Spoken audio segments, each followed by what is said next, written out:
She तारा अपने भाई और बाप के सामने पालती मारे बैठी हुई थी। आंखें बंद किए बोलती जा रही थी और वो दोनों खामोशी और संजीदगी से सुन रहे थे।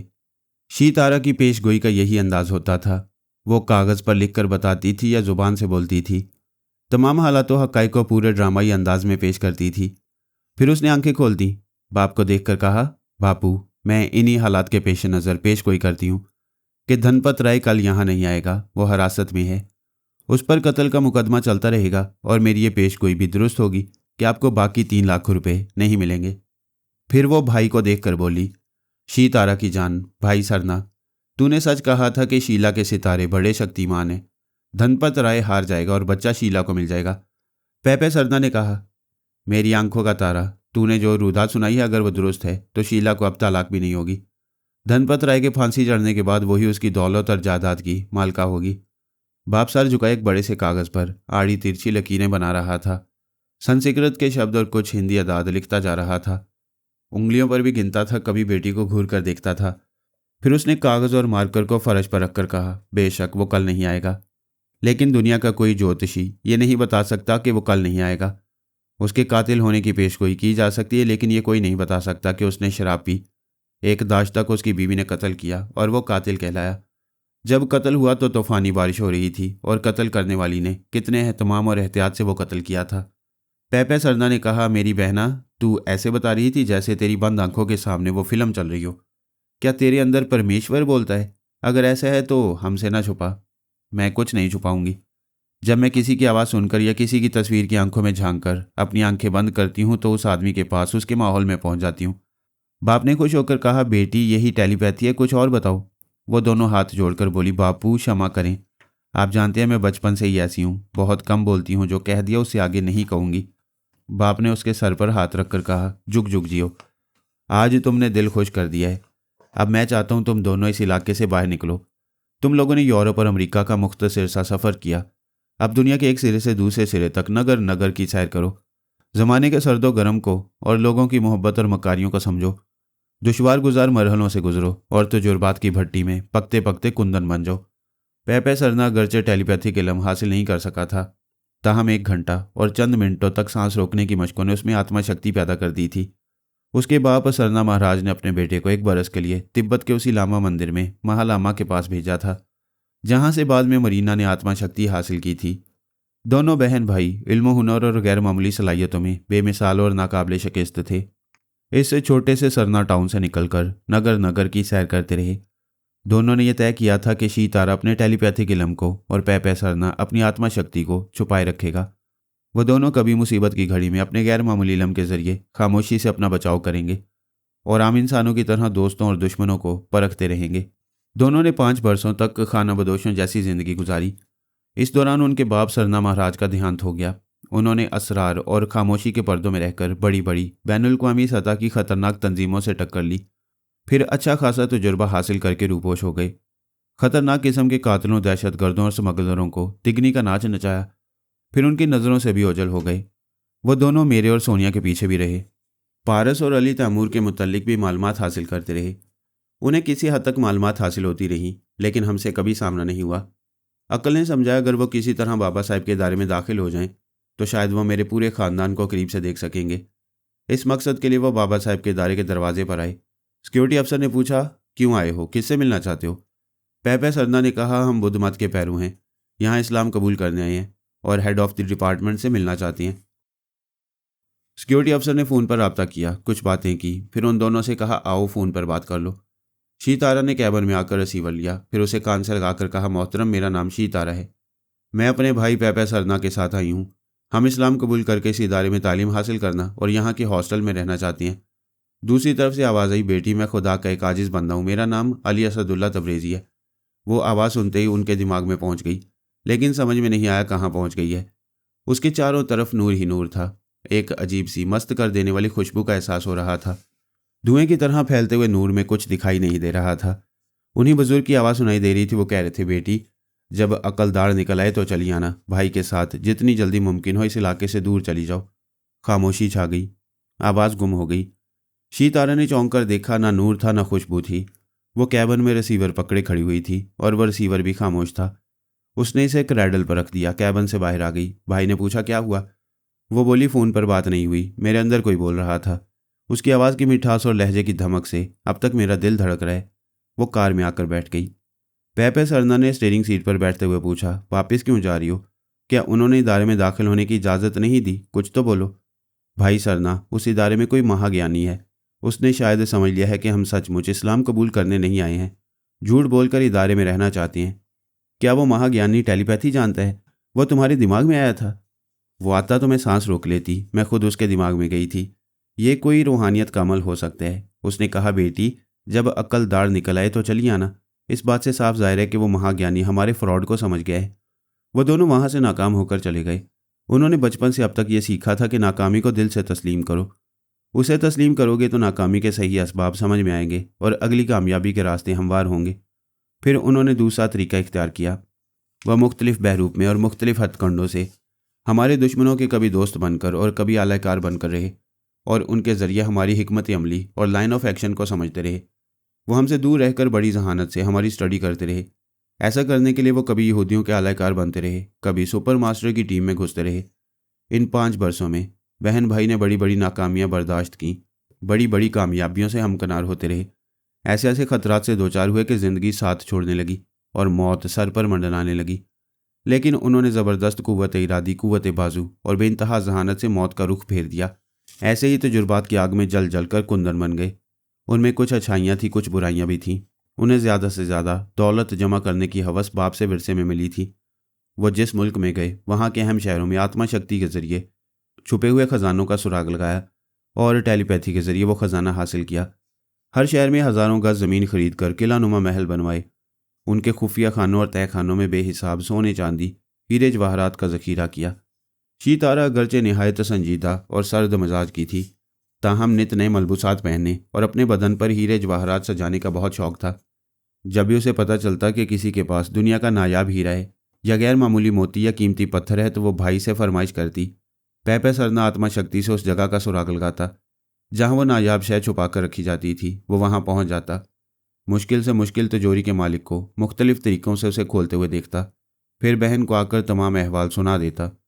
बहन किसी को आलाकार बनाती और उसे तिजोरी तक पहुँचाकर उसे मुख्तलिफ तरीक़ों से उसे खुलवाकर अपनी मतलूबा चीज़ हासिल कर लेती। दुनिया के बड़े बड़े अरबपति और खरबपति सरमायादारों को ये तशवीश होने लगी कि उनकी खुफिया तिजोरियों से नायाब हीरे जवाहरात पुरस्रार तरीके से गायब हो जाती हैं, फिर इनका सुराग नहीं मिलता।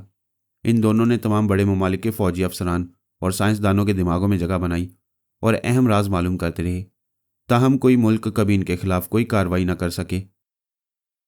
जब वो दुनिया के एक सिरे से दूसरे सिरे तक तमाम अहम मुकामात पर राजदारी से असरअंदाज हो चुके और अपने चंद अहम खुफिया अड्डे बना लिए, तब शीतारा ने कहा, अब मैं तकरीबात में और तफरी गाहों में बेशकीमत हीरे जवाहरात पहन कर जाया करूंगी।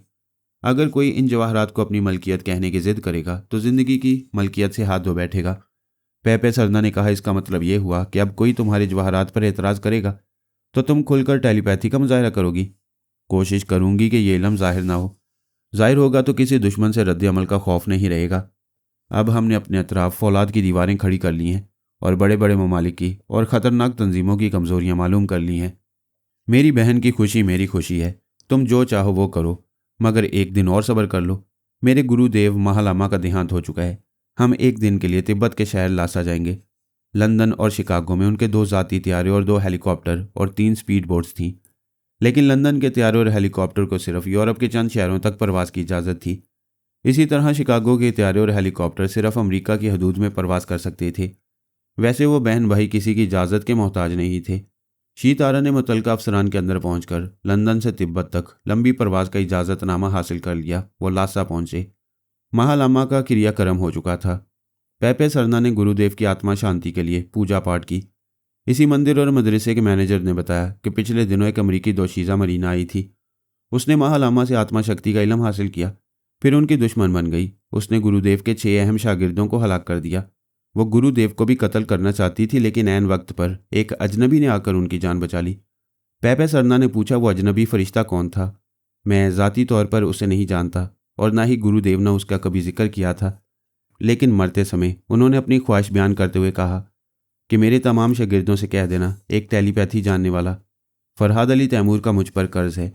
उसने मरीना से मेरी जान बचाई थी, लिहाजा मेरे शागिर्द भी कम से कम एक बार फरहाद के किसी आड़े वक्त में ज़रूर काम आए। अपने आन जहानी गुरुदेव की आज्ञा सुनने के बाद शीतारा ने कहा, हमें रवानगी से पहले एक बार फरहाद और उसकी फैमिली मेम्बर्स की जन्म कुंडली पढ़ना चाहिए। वो दोनों मेरे और मेरी बीवियों और बच्चों की जन्म कुंडली बहुत पहले बना चुके थे और उसे पढ़कर मायूस हो चुके थे, क्योंकि हमारे सितारे उनसे नहीं मिलते थे और इसलिए हमारे मजाज उनसे नहीं मिलते थे। मेरी फैमिली के बेशतर अफराद टेलीपैथी जानते थे।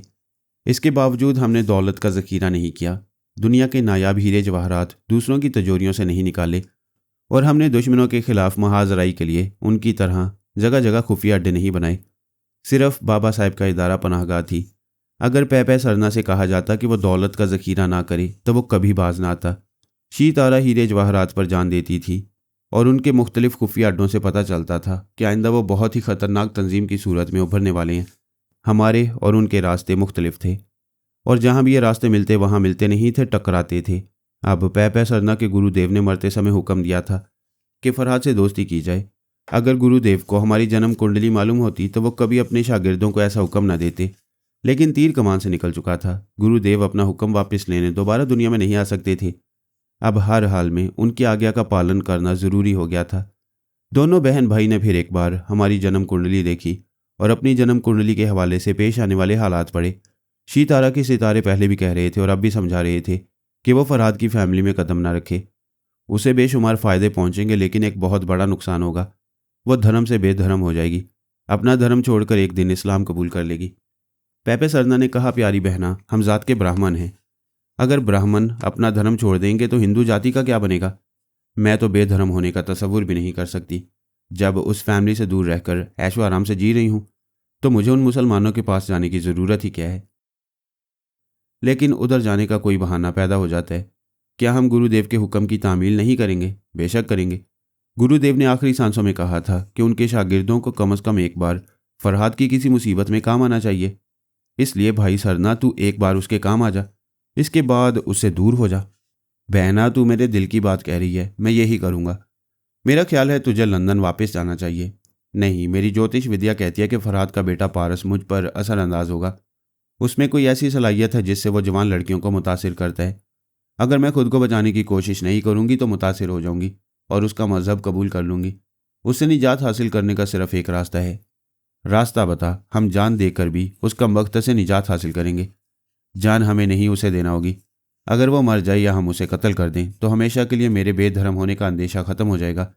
वो ये कैसा है जो मेरी ज़िंदगी में बहुत बड़ी तब्दीली ला सकता है। वो नहीं रहेगा तो तब्दीली का ख़तरा नहीं रहेगा।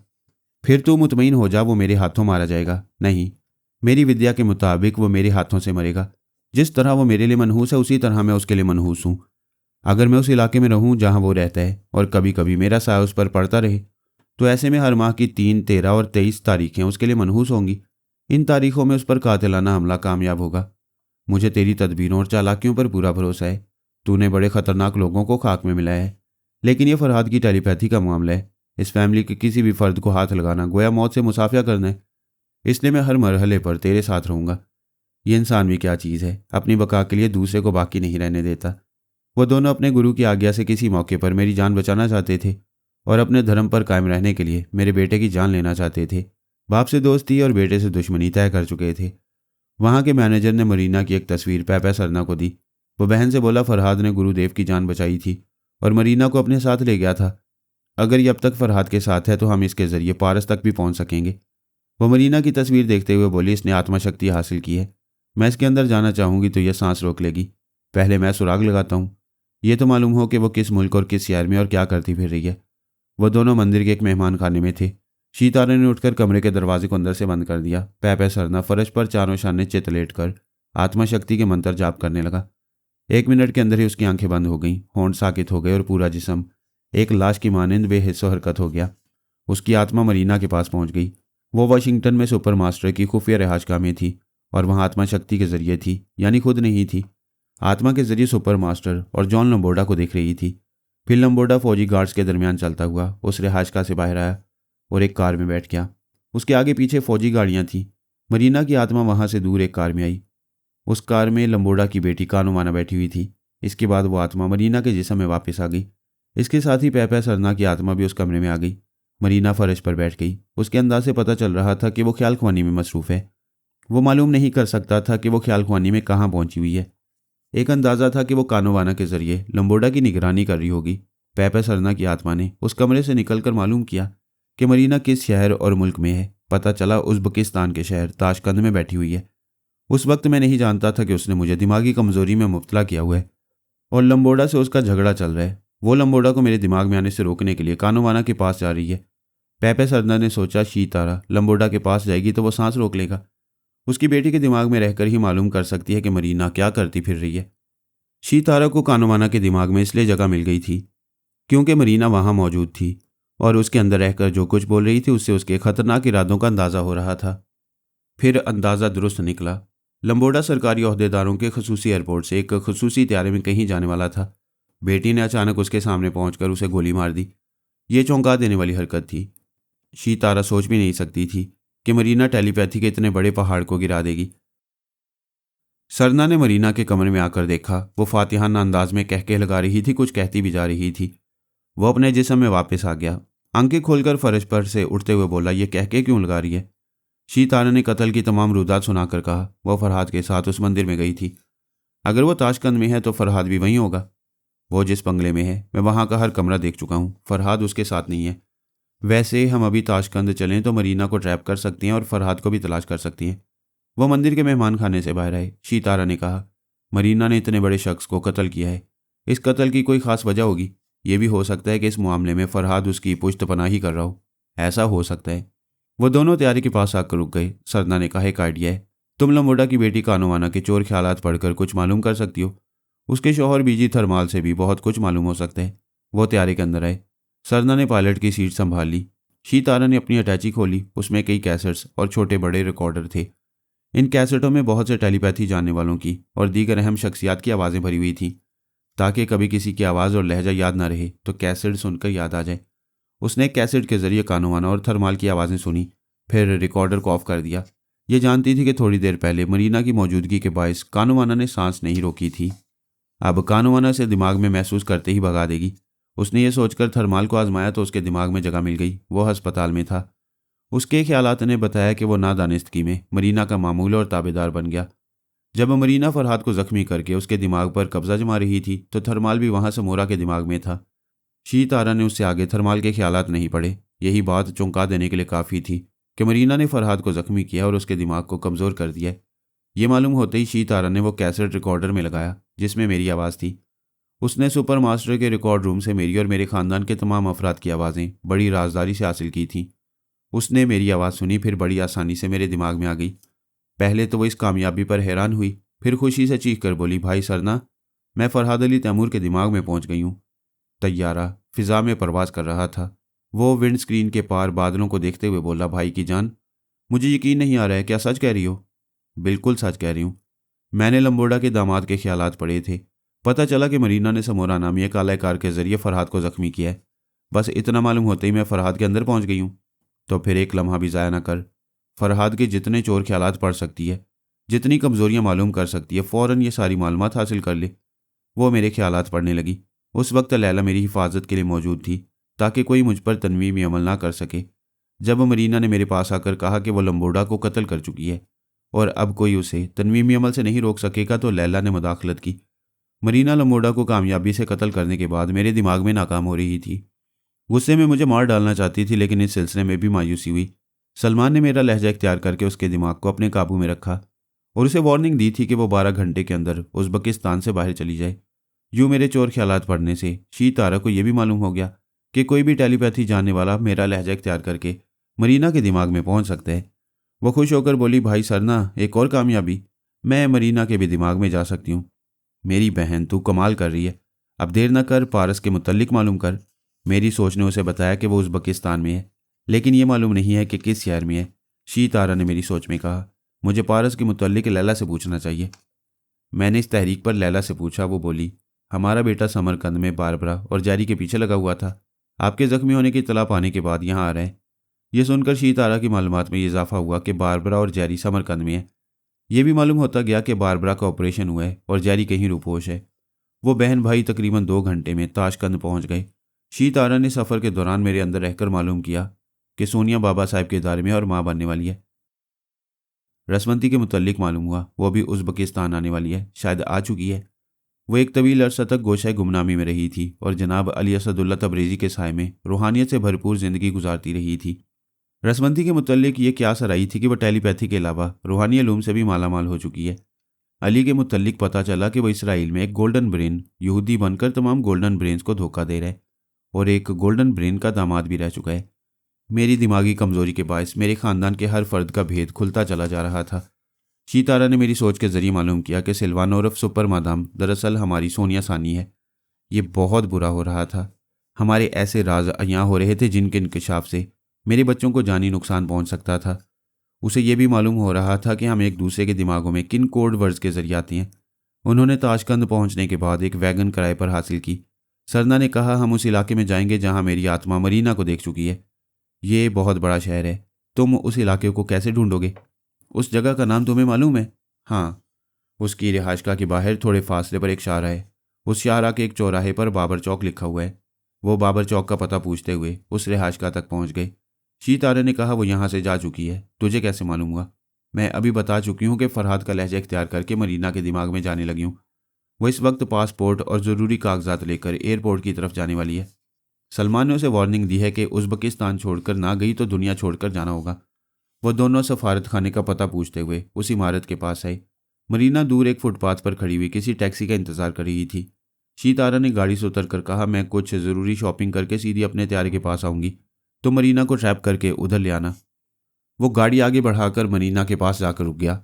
यह जिक्र हो चुका है कि एक अजनबी ने किस तरह मरीना को अपनी गाड़ी में लिफ्ट दी थी और फिर दोस्त बनकर उसे यकीन दिलाया था कि फरहाद और उसके दूसरे साथी ना उसे उज़्बेकिस्तान से भगा सकेंगे और ना ही उसे कोई नुकसान पहुंचा सकेंगे। मरीना गाड़ी की पिछली सीट पर जाकर लेट गई। वो आत्मा शक्ति के जरिए मालूम करना चाहती थी कि मेरी तवानाई बहाल होने तक किस तरह मेरी हिफाजत की जा रही है और पारस इस शहर में क्या करता फिर रहा है।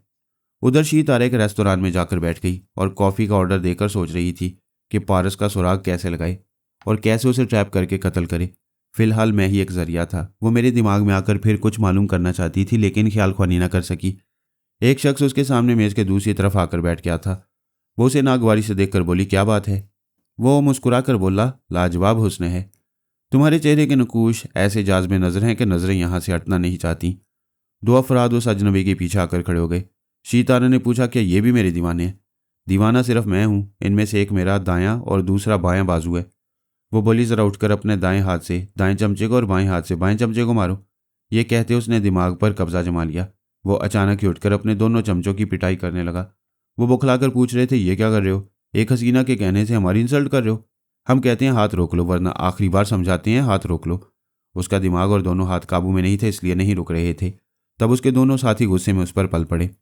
रेस्तोरां में अच्छा खासा हंगामा हो गया। पुलिस के आने तक वो आशिक अपने साथियों से अच्छी तरह मार खाकर जख्मी हो गया था। एक नौजवान ने पुलिस अफसर से कहा, ये गुंडे बदमाश हैं, बेचारी आंटी यहाँ अकेली बैठी हुई थी, ये लोग उसे छेड़ रहे थे। शीतारा ने नौजवान को घूर कर देखा। वो भी 20 बरस की थी और वो बेवकूफ़ सा नौजवान उसे आंटी कह रहा था। पुलिस अफसर ने भी उसे घूर कर देखते हुए पूछा, मिस्टर, तुम्हारी बहनाई दुरुस्त है? इस कमसिन लड़की को आंटी कह रहे हो? नौजवान ने आंखें फाड़कर शीतारा को देखा, फिर जेब से ऐनक निकालकर अपनी आंखों पर चढ़ाई, फिर नदामत से बोला, ओह सॉरी, मुझे अफसोस है कि तुम जवान हो। शीतारा ने पूछा, क्या तुझे मेरे जवान होने पर अफसोस है? नहीं, शायद मैं गलत कह गया। मुझे इस बात पर अफसोस है कि तुम ऐनक के बगैर आंटी दिखाई देती हो। अक्सर औरतें मेकअप के बगैर भी आंटी दिखाई देती हैं। क्या तुमने मेकअप किया है? तू खड़ा हुआ है, मैं बैठी हुई हूँ। तुझे देखने से गर्दन दुख रही है, बैठ जा। वो बैठा मगर एकदम से उछलकर खड़ा हो गया। दोनों हाथों से सर थामकर बोला, मार डालूंगा, शैतान के बच्चे, तुझे मार डालूंगा। शीतारा ने उसके ख्यालात पढ़ने की कोशिश की और वह सांस रोककर उछल पड़ा। किसी शैतान के बच्चे को गुस्सा दिखा रहा था। वो बोली, ये तुझे क्या हो गया? ये शैतान किसे कह रहे? वो बैठकर दोनों हाथों से सर थामकर बोला, अब से पहले 2 बार ऐसा हो चुका है। वो मेरे अंदर कुछ बोलना चाहता है, मैं सांस रोक लेता हूँ तो ऐसे चुप हो जाता है जैसे भाग गया हो। वो कौन है? मुझे क्या मालूम। उसने पहली बार कहा था, सांस मत रोको, कुछ कहना चाहता हूँ, मगर मैंने सांस रोक ली। तुझे उसकी बात सुनना चाहिए थी। मैं भी यही सोचता हूँ कि अब आएगा तो उसकी बात सुनूंगा, मगर ना जाने क्यों बेख्तियार सांस रुक जाती है। तू कोशिश करेगा तो सांस लेता रहेगा और उसकी बातें सुनता रहेगा। हाँ, मैं चाहूँ तो ऐसा कर सकता हूँ, मगर सोचता हूँ वो कोई शैतान है, इसलिए उसके आते ही सांस रुकने लगती है। अगर वो मेरे अंदर ज़्यादा देर बोलेगा तो मेरी सांस हमेशा के लिए रुक जाएगी। तू नहीं मरेगा, उसे आने दे। सॉरी मिस, मैं अभी भेजता हूँ। वो वापस किचन के बाहर आई और इंतज़ार करने लगी। थोड़ी देर में एक वेटर एक ट्रे पर दूध और चीनी वगैरह लेकर किचन से निकला। शीतारा ने उसे रोककर पूछा, मुझे पहचानते हो? यस मिस, ये दूध आपकी मेज़ पर ले जा रहा हूँ। उसने वेटर के दिमाग पर कब्जा जमाया, अपने पर्स में से एक नन्ही सी शीशी निकाली, फिर उसमें से चंद कतरे दूध के प्याले में टपका दिए। इसके बाद शीशी को पर्स में रखते हुए वेटर के दिमाग को आज़ाद छोड़ दिया। उसने सर को ज़रा झटक कर सोचा, अभी मुझे क्या हो गया था? वो बोली, क्या तुम नशा करते हो? अभी मुझसे बोलते बोलते कहाँ गुम हो गए थे? पता नहीं, वो मुझे वो बात काट कर बोली, अच्छा अच्छा, नशा करो या जहन्नुम में जाओ, पहले ये दूध मेज़ पर ले जाओ। वेटर आगे बढ़ गया, वो पीछे पीछे इत्मीनान से चलती हुई आई। वेटर दूध और चीनी रखकर चला गया। वो अपनी कुर्सी पर बैठकर बोली, प्यारे दूध पीते बच्चे, तेरी खुराक आ गई है, इसे पी ले। वह दूध में चीनी मिलाते हुए बोला, एक कप तुम भी पी लो। मेरे दूध के दांत टूट चुके हैं, मैं गोश्त खाती हूँ और दुश्मनों की हड्डियाँ चुबाती हूँ, ये दूध तुझे मुबारक हो। उसने प्याला उठाकर एक घूंट पिया। वो दवा इतनी तेज और जूद असर थी कि 2 घूंट में एसाब को कमज़ोर कर देती, लेकिन पारस ने 4 घूंट पी लिए। शीतारा गजाली आंखों से उसे टटोल रही थी। वो प्याले को मेज़ पर रखते हुए बोला, दूध का मज़ा कुछ नया नया सा है। वो बोली, तेरी तबीयत तो ठीक है ना? हाँ, तबीयत को क्या हो गया, दूध पीने से तो जान बनती है। तो फिर जान बना और पीता जा। वो प्याला उठाकर पीने लगा। शीतारा परेशान हो गई। उसने सोचा था कि शिकार को 2-4 घूंट पीकर दूध छोड़ देगा, लेकिन वो पीता जा रहा था, किसी कमजोरी का इजहार नहीं कर रहा था, और वो पूरा प्याला उसकी जान भी ले सकता था। उसने आजमाइश के तौर पर उसके दिमाग में आना चाहा। उसे दूध पीते पीते ठुसका लगा। मुंह में भरा हुआ दूध शीतारा के चेहरे पर पुचकारी की तरह आकर फैल गया। वो खांसते हुए बोला, तुम मेरी दुश्मन हो? तुमने ये भी नहीं सोचा कि पीते वक्त दिमाग में आओगे और मैं बेख्तियार सांस रोकूंगा तो मुझे ठुसका लगेगा। उसने हसीन मुखड़े पर दूध की कुल्ली की थी। शीतारा को बहुत गुस्सा आया, लेकिन वो साड़ी के आंचल से चेहरा साफ करते हुए सोच रही थी, वाकई मेरी गलती है। जब यह प्याला मुंह से हटा लेता तब मुझे इसके अंदर जाना चाहिए था। लेकिन ये कितनी हैरानी की बात है, कई बार की जूद असर आजमूदा दवा इस पर असर नहीं कर रही है, ये बिल्कुल नॉर्मल है।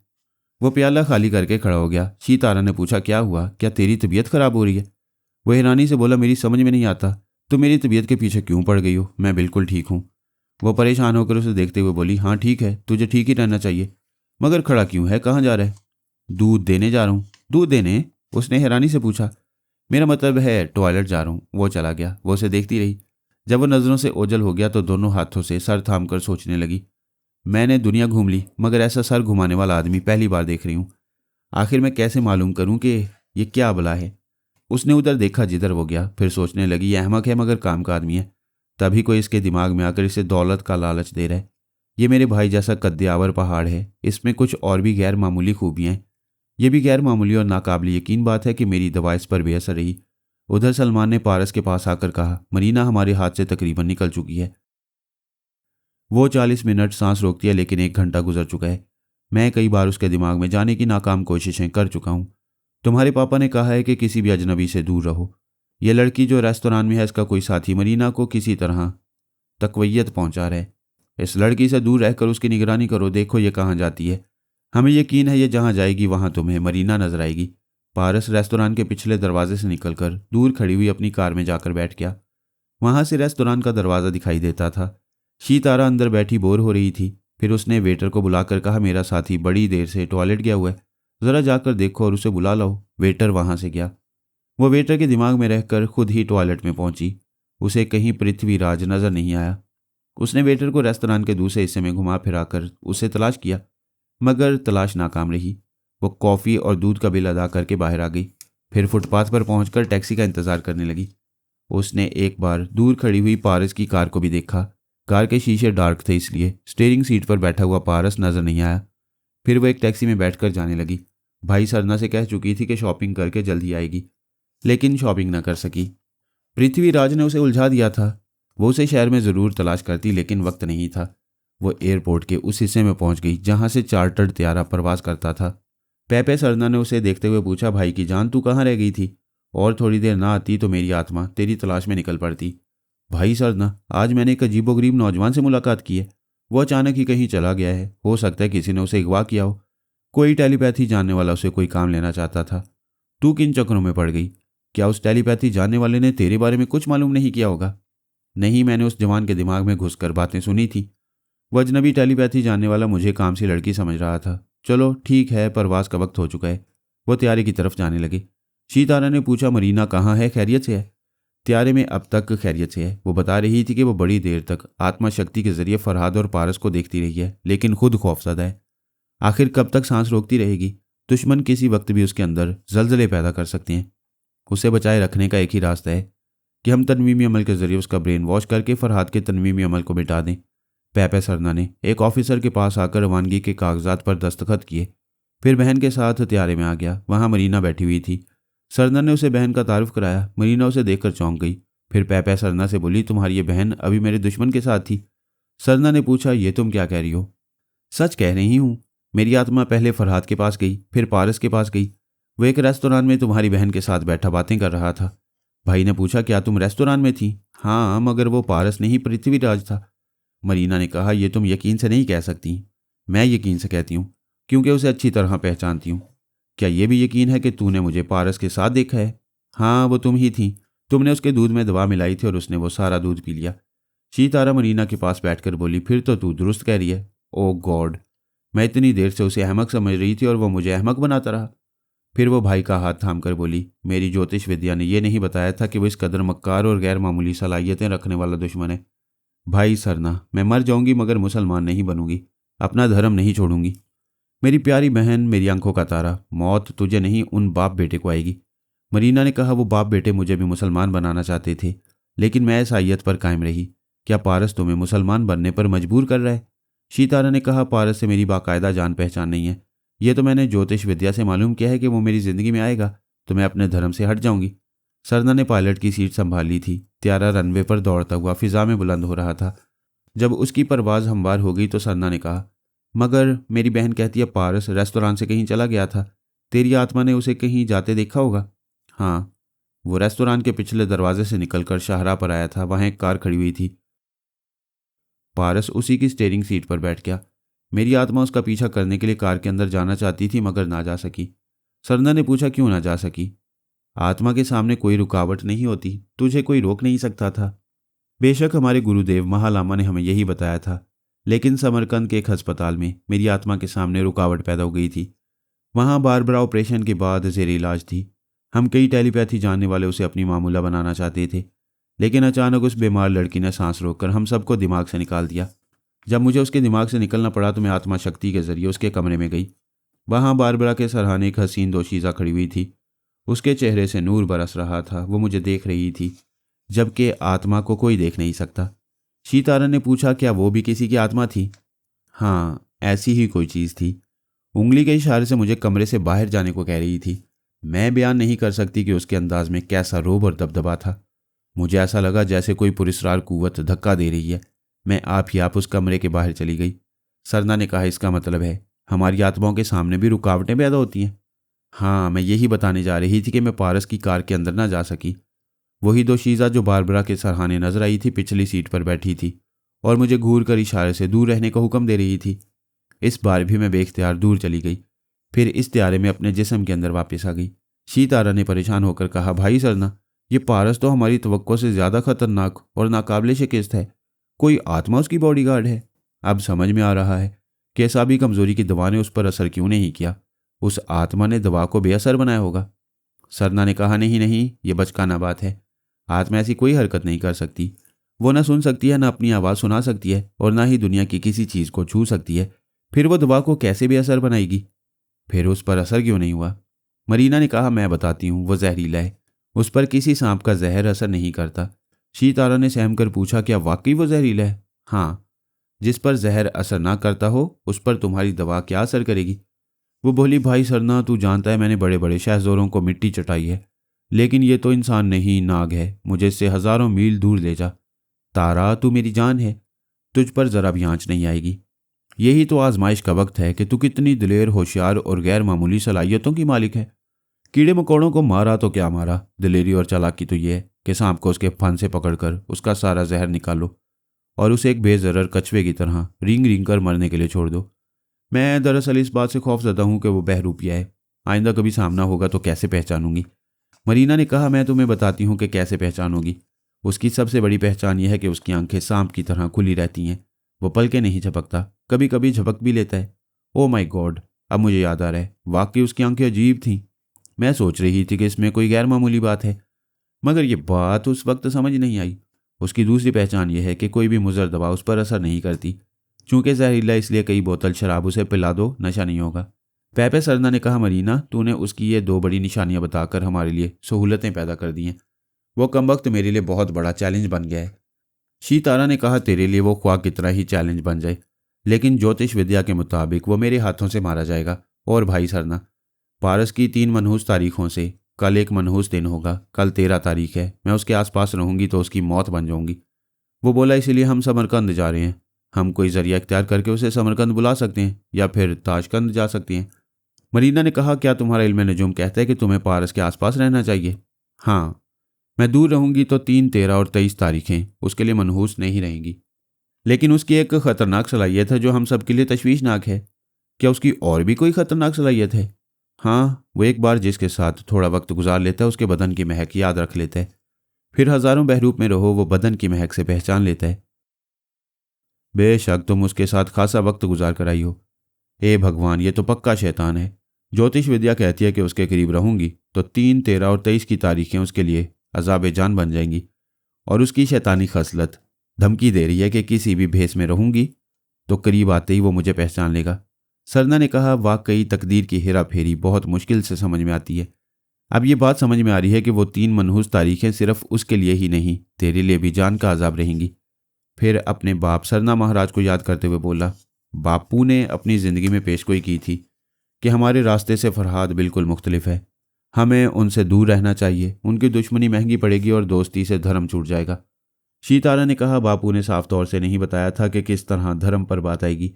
ये मेरी विद्या ने बताया है। भाई सरना, फरहाद की नगरी में दलदल ही दलदल है। हमें बहुत जहानत से, बहुत संजीदगी से और निहायत सुकून से बैठकर अपने तरीक़ेकार और हिकमत अमली का तयन करना होगा, जिस पर अमल करने के दौरान कामयाबी हो या नाकामी, हर सूरत में हमें जिस्मानी और दिमागी नुकसान ना पहुंचे। हमारी सलामती की ज़मानत पहले होनी चाहिए। मेरी बहना, दुश्मनों को हवा समझने से वो हवास पर छा जाती हैं। अगर उनकी कमज़ोरियों को नज़र में रखें तो कामयाबी का यकीन भी होता है और हौसला भी बढ़ता है।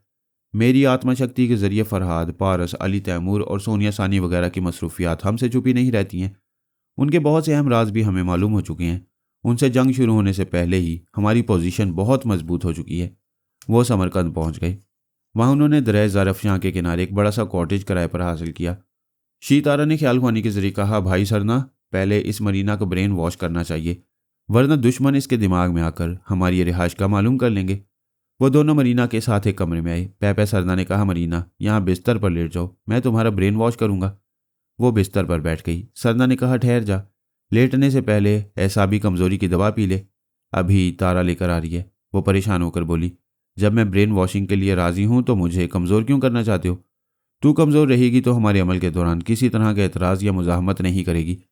कोई ऐसा अमल करना चाहते हो जिस पर मुझे एतराज़ हो सकता है? मुझे हमेशा के लिए ताबेदार बनाना चाहते हो? फजूल बहस में वक्त ज़ाया न करो। शीतारा एक गिलास में शरबत लेकर आई। मरीना बिस्तर से उठकर बोली, नहीं, ये मैं नहीं पीऊँगी। पेपे सरना ने एक तमांचा रसीद किया। वो ऐसा फौलादी हाथ था कि हल्के से तमांचे से सर चकरा गया। आंखों के सामने अंधेरा सा छा गया। वो बिस्तर पर गिर पड़ी। सरना ने उस पर झुककर सिर्फ 2 उंगलियों से उसके जबड़ों को दबाया। ऐसी सख्त उंगलियां थी कि मुंह खुल गया। शीतारा खुले हुए मुंह में शरबत उंडेलने लगी। वो ना चाहते हुए भी घटाघट पी रही थी क्योंकि मुंह बंद नहीं कर सकती थी और सांस लेने के लिए उस दवा को हलक से नीचे उतारना पड़ रहा था। फिर दोनों बहन भाई ने उसे छोड़ दिया। फौलादी तमांचे की तकलीफ अभी कम नहीं हुई थी कि कमज़ोरी गालिब आने लगी। वो नकाहत से कराते हुए बोली, आह, मैं एक दलदल से निकलने के लिए दूसरी दलदल में धंस रही हूँ।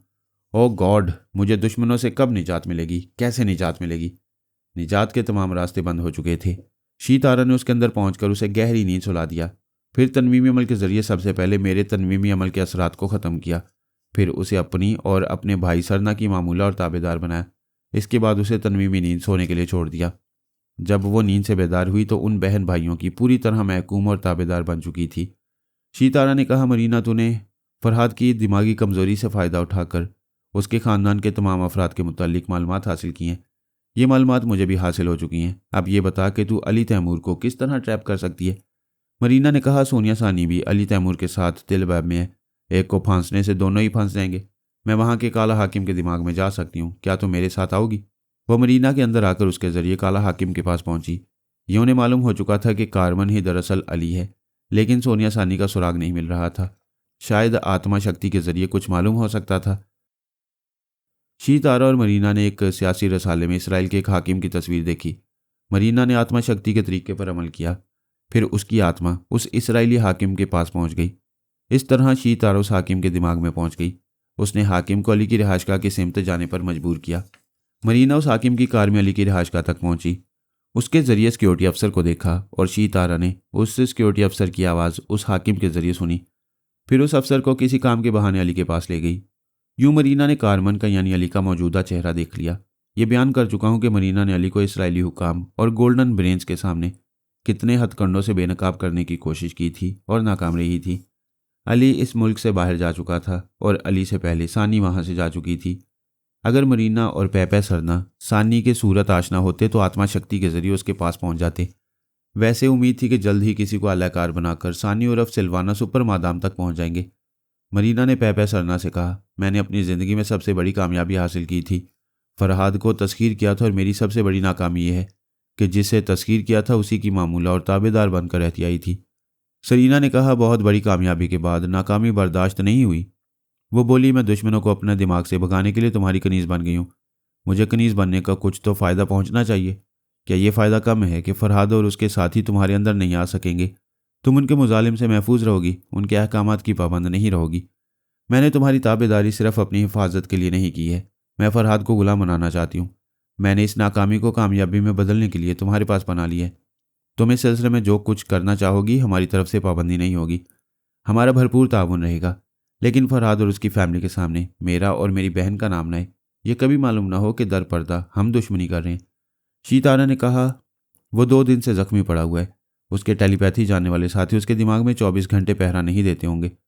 कभी तो वो दिमागी तौर पर तन्हा रहता होगा। ऐसे वक्त तुम कामयाब हो सकती हो। मरीना ने मेरा ध्यान किया, फिर ख्याल ख्वानी की परवास करती हुई मेरे पास आई। मैंने सांस रोक ली। वो दिमागी तौर पर हाजिर होकर बोली, उस कमबख्त की दिमागी तवानाई बहाल हो गई है, अब वो कभी हाथ नहीं आएगा।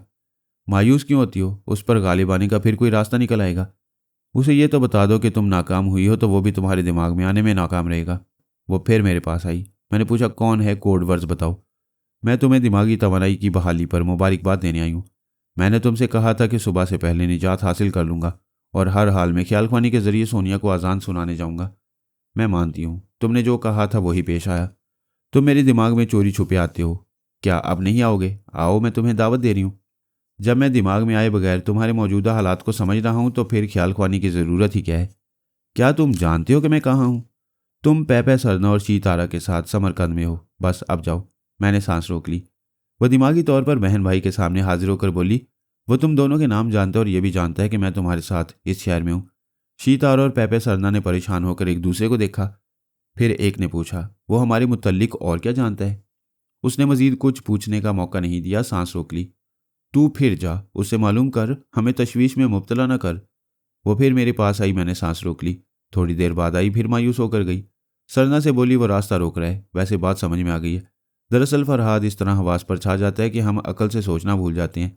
पारस ने ताशकंद में शीतारा का पीछा किया होगा और एयरपोर्ट तक आया होगा। चार्टर्ड तैयारों के दफ्तर में यह दर्ज होता है कि कितने अफराद परवाज के लिए जा रहे हैं और कहाँ तक जा रहे हैं। पारस ने उस दफ्तर में हम तीनों के नाम पढ़े होंगे और हमारी मंजिल भी मालूम की होगी। हाँ, यही बात है। पारस और फरहाद इससे ज़्यादा कुछ नहीं जानते। सरना ने कहा, शीतारा मेरे साथ शहर चलो। मरीना यहाँ रहेगी। हम वहाँ से जंगजू किस्म के लोगों को अच्छे खासे मुआवजे पर लाएंगे। तुम दोनों उन मुसल्लह मुलाजमों के दिमागों को टटोल कर उनकी वफादारी का यकीन कर लेना। वसला, गाड़ियाँ, बॉडीगार्ड्स और दूसरी ज़रूरत का सामान खरीदने चले गए। मरीना से कह दिया कि वो पारस की खबर रखे और उससे दिमागी राब्ता कायम करती रहे। जब वो शहर पहुंच गए तो मरीना ने सरना के दिमाग में आकर कहा, अस्पताल में टेलीपैथी जानने वाली बारबरा है। वहाँ उसका नाम मैरी है। उसका इलाज करने वाले डॉक्टर का नाम अफंदी है। अगर तुम कोशिश करो तो बारबरा उर्फ मैरी तक पहुंच सकते हो। उसका आशिक जैरी ज़रूर वहाँ छुप कर आता होगा। उसे और बारबरा को काबू में कर लोगे तो हमारी टीम में टेलीपैथी जानने वालों का इजाफा हो जाएगा। जैरी की हालत बहुत ख़राब थी। वह बिल्कुल तन्हा रह गया था। अगर किसी दूसरे मुल्क में होता तो तन्हाई से ना घबराता, लेकिन उज़्बेकिस्तान में टेलीपैथी जानने वालों की तादाद बढ़ती जा रही थी। अभी उसे लंबोडा की मौत की खबर नहीं मिली थी, लिहाजा पहला खतरा सुपर मास्टर से था, दूसरा मुझसे और पारस वगैरह से, और तीसरा मरीना से। इस फहरिस्त में शीतारा का इजाफा हो गया था। जिससे वो अभी बेखबर था। दानिशमंदी ये होती कि वो ये मुल्क छोड़कर चला जाता या कम से कम समरकंद से निकल जाता। लेकिन बुरा हो इश्क़े खाना खराब का जो उसे खराब कर रहा था। वो बारबरा का दीवाना था, उसके बगैर जिंदा नहीं रहना चाहता था, इसलिए ज़िंदगी को दांव पर लगाकर दुश्मनों के शहर में छुपता फिर रहा था। किसी एक जगह मुस्तकिल रिहाइश का नहीं रखता था, जगह बदलता रहता। अपने करीब आने वालों को परेशान होकर देखता कि कोई दुश्मन किसी भेस में ना रहो। वो अस्पताल जाकर बारबरा को एक नज़र देखना चाहता था। ऑपरेशन के बाद जब वो दिमागी कमज़ोरी में मुब्तला रही, वो ख्याल ख्वानी के ज़रिए उसके पास जाता रहा। फिर एक दिन अचानक ही मौजज़ाती तौर पर बारबरा को तवानाई हासिल हो गई और उसने सांस रोककर दूसरे ख्याल ख्वानी करने वालों के साथ अपने आशिक को भी दिमाग से निकाल दिया। तब उसने कई बार उसे मुखातिब किया, प्लीज़ बारबरा, गुस्सा थूक दो, मुझे अपने दिमाग में आने दिया करो। लेकिन वो सांस रोक लेती। उसे इस बात का गुस्सा था कि उसका ऑपरेशन क्यों कराया गया। वो लड़की बनना नहीं चाहती थी और जारी एक अरसे से उसके पीछे पड़ा हुआ था कि कुदरत ने उसे लड़कियों जैसा हुस्न दिया है, लेकिन इधर का रखा ना उधर का, तो उसे इधर का हो जाना चाहिए। वो उससे शादी करना चाहता था और वो उसे धुतकार देती थी। जेरी ने जब देखा कि वो राज़ी नहीं हो रही तो उसने एक दिन उसे धोखे से एसाबी कमज़ोरी में मुब्तला कर दिया। फिर उसे तनवीमी अमल के ज़रिए अपनी मामूला बना लिया। मामूला बनने के बाद उसे याद नहीं रहा कि जेरी ने उस पर अमल किया है। हैप्नोटिज्म के ज़रिए उसके दिमाग में ये बात नक्श हो गई थी कि उसे ऑपरेशन कराना चाहिए, लड़की बनना चाहिए और जेरी से शादी करना चाहिए। इस तरह वो एक कामयाब ऑपरेशन के मरहले से गुजर गई। डॉक्टर आफंदी की रिपोर्ट थी कि वो मुकम्मल लड़की बन चुकी है। ये जेरी की बदनसीबी थी कि बारबरा के साथ कोई मौजा हो गया। उसकी दिमागी तवानाई बहाल हो गई और दिमाग से जेरी का किया हुआ तनवीमी अमल मिट गया। उसे मालूम हो गया कि जेरी ने धोखे से उसे मामूला और ताबेदार बनाया था और उसके मजाज के खिलाफ ऑपरेशन भी करा चुका था। अब वो घर का रहा था ना घाट का। बारबरा पास आने नहीं देती थी और वो दूर जाना नहीं चाहता था। भेस बदल कर अस्पताल के चक्कर लगाता। अस्पताल के अंदर जाकर माशूक को देखने का हौसला नहीं होता था। दुश्मनों का अंदेशा था, कोई भी कहीं से टपक कर उसे दबोच सकता था और वो दिमागी तौर पर किसी का गुलाम बनना नहीं चाहता था। जब उसने देखा कि महबूबा से विसाल की कोई सूरत नहीं है तो उसके नाम एक मोहब्बत भरा खत लिखा, अपनी गलतियों की मुआफ़ी मांगी और अपने अतराफ फैले हुए खतरात का जिक्र किया।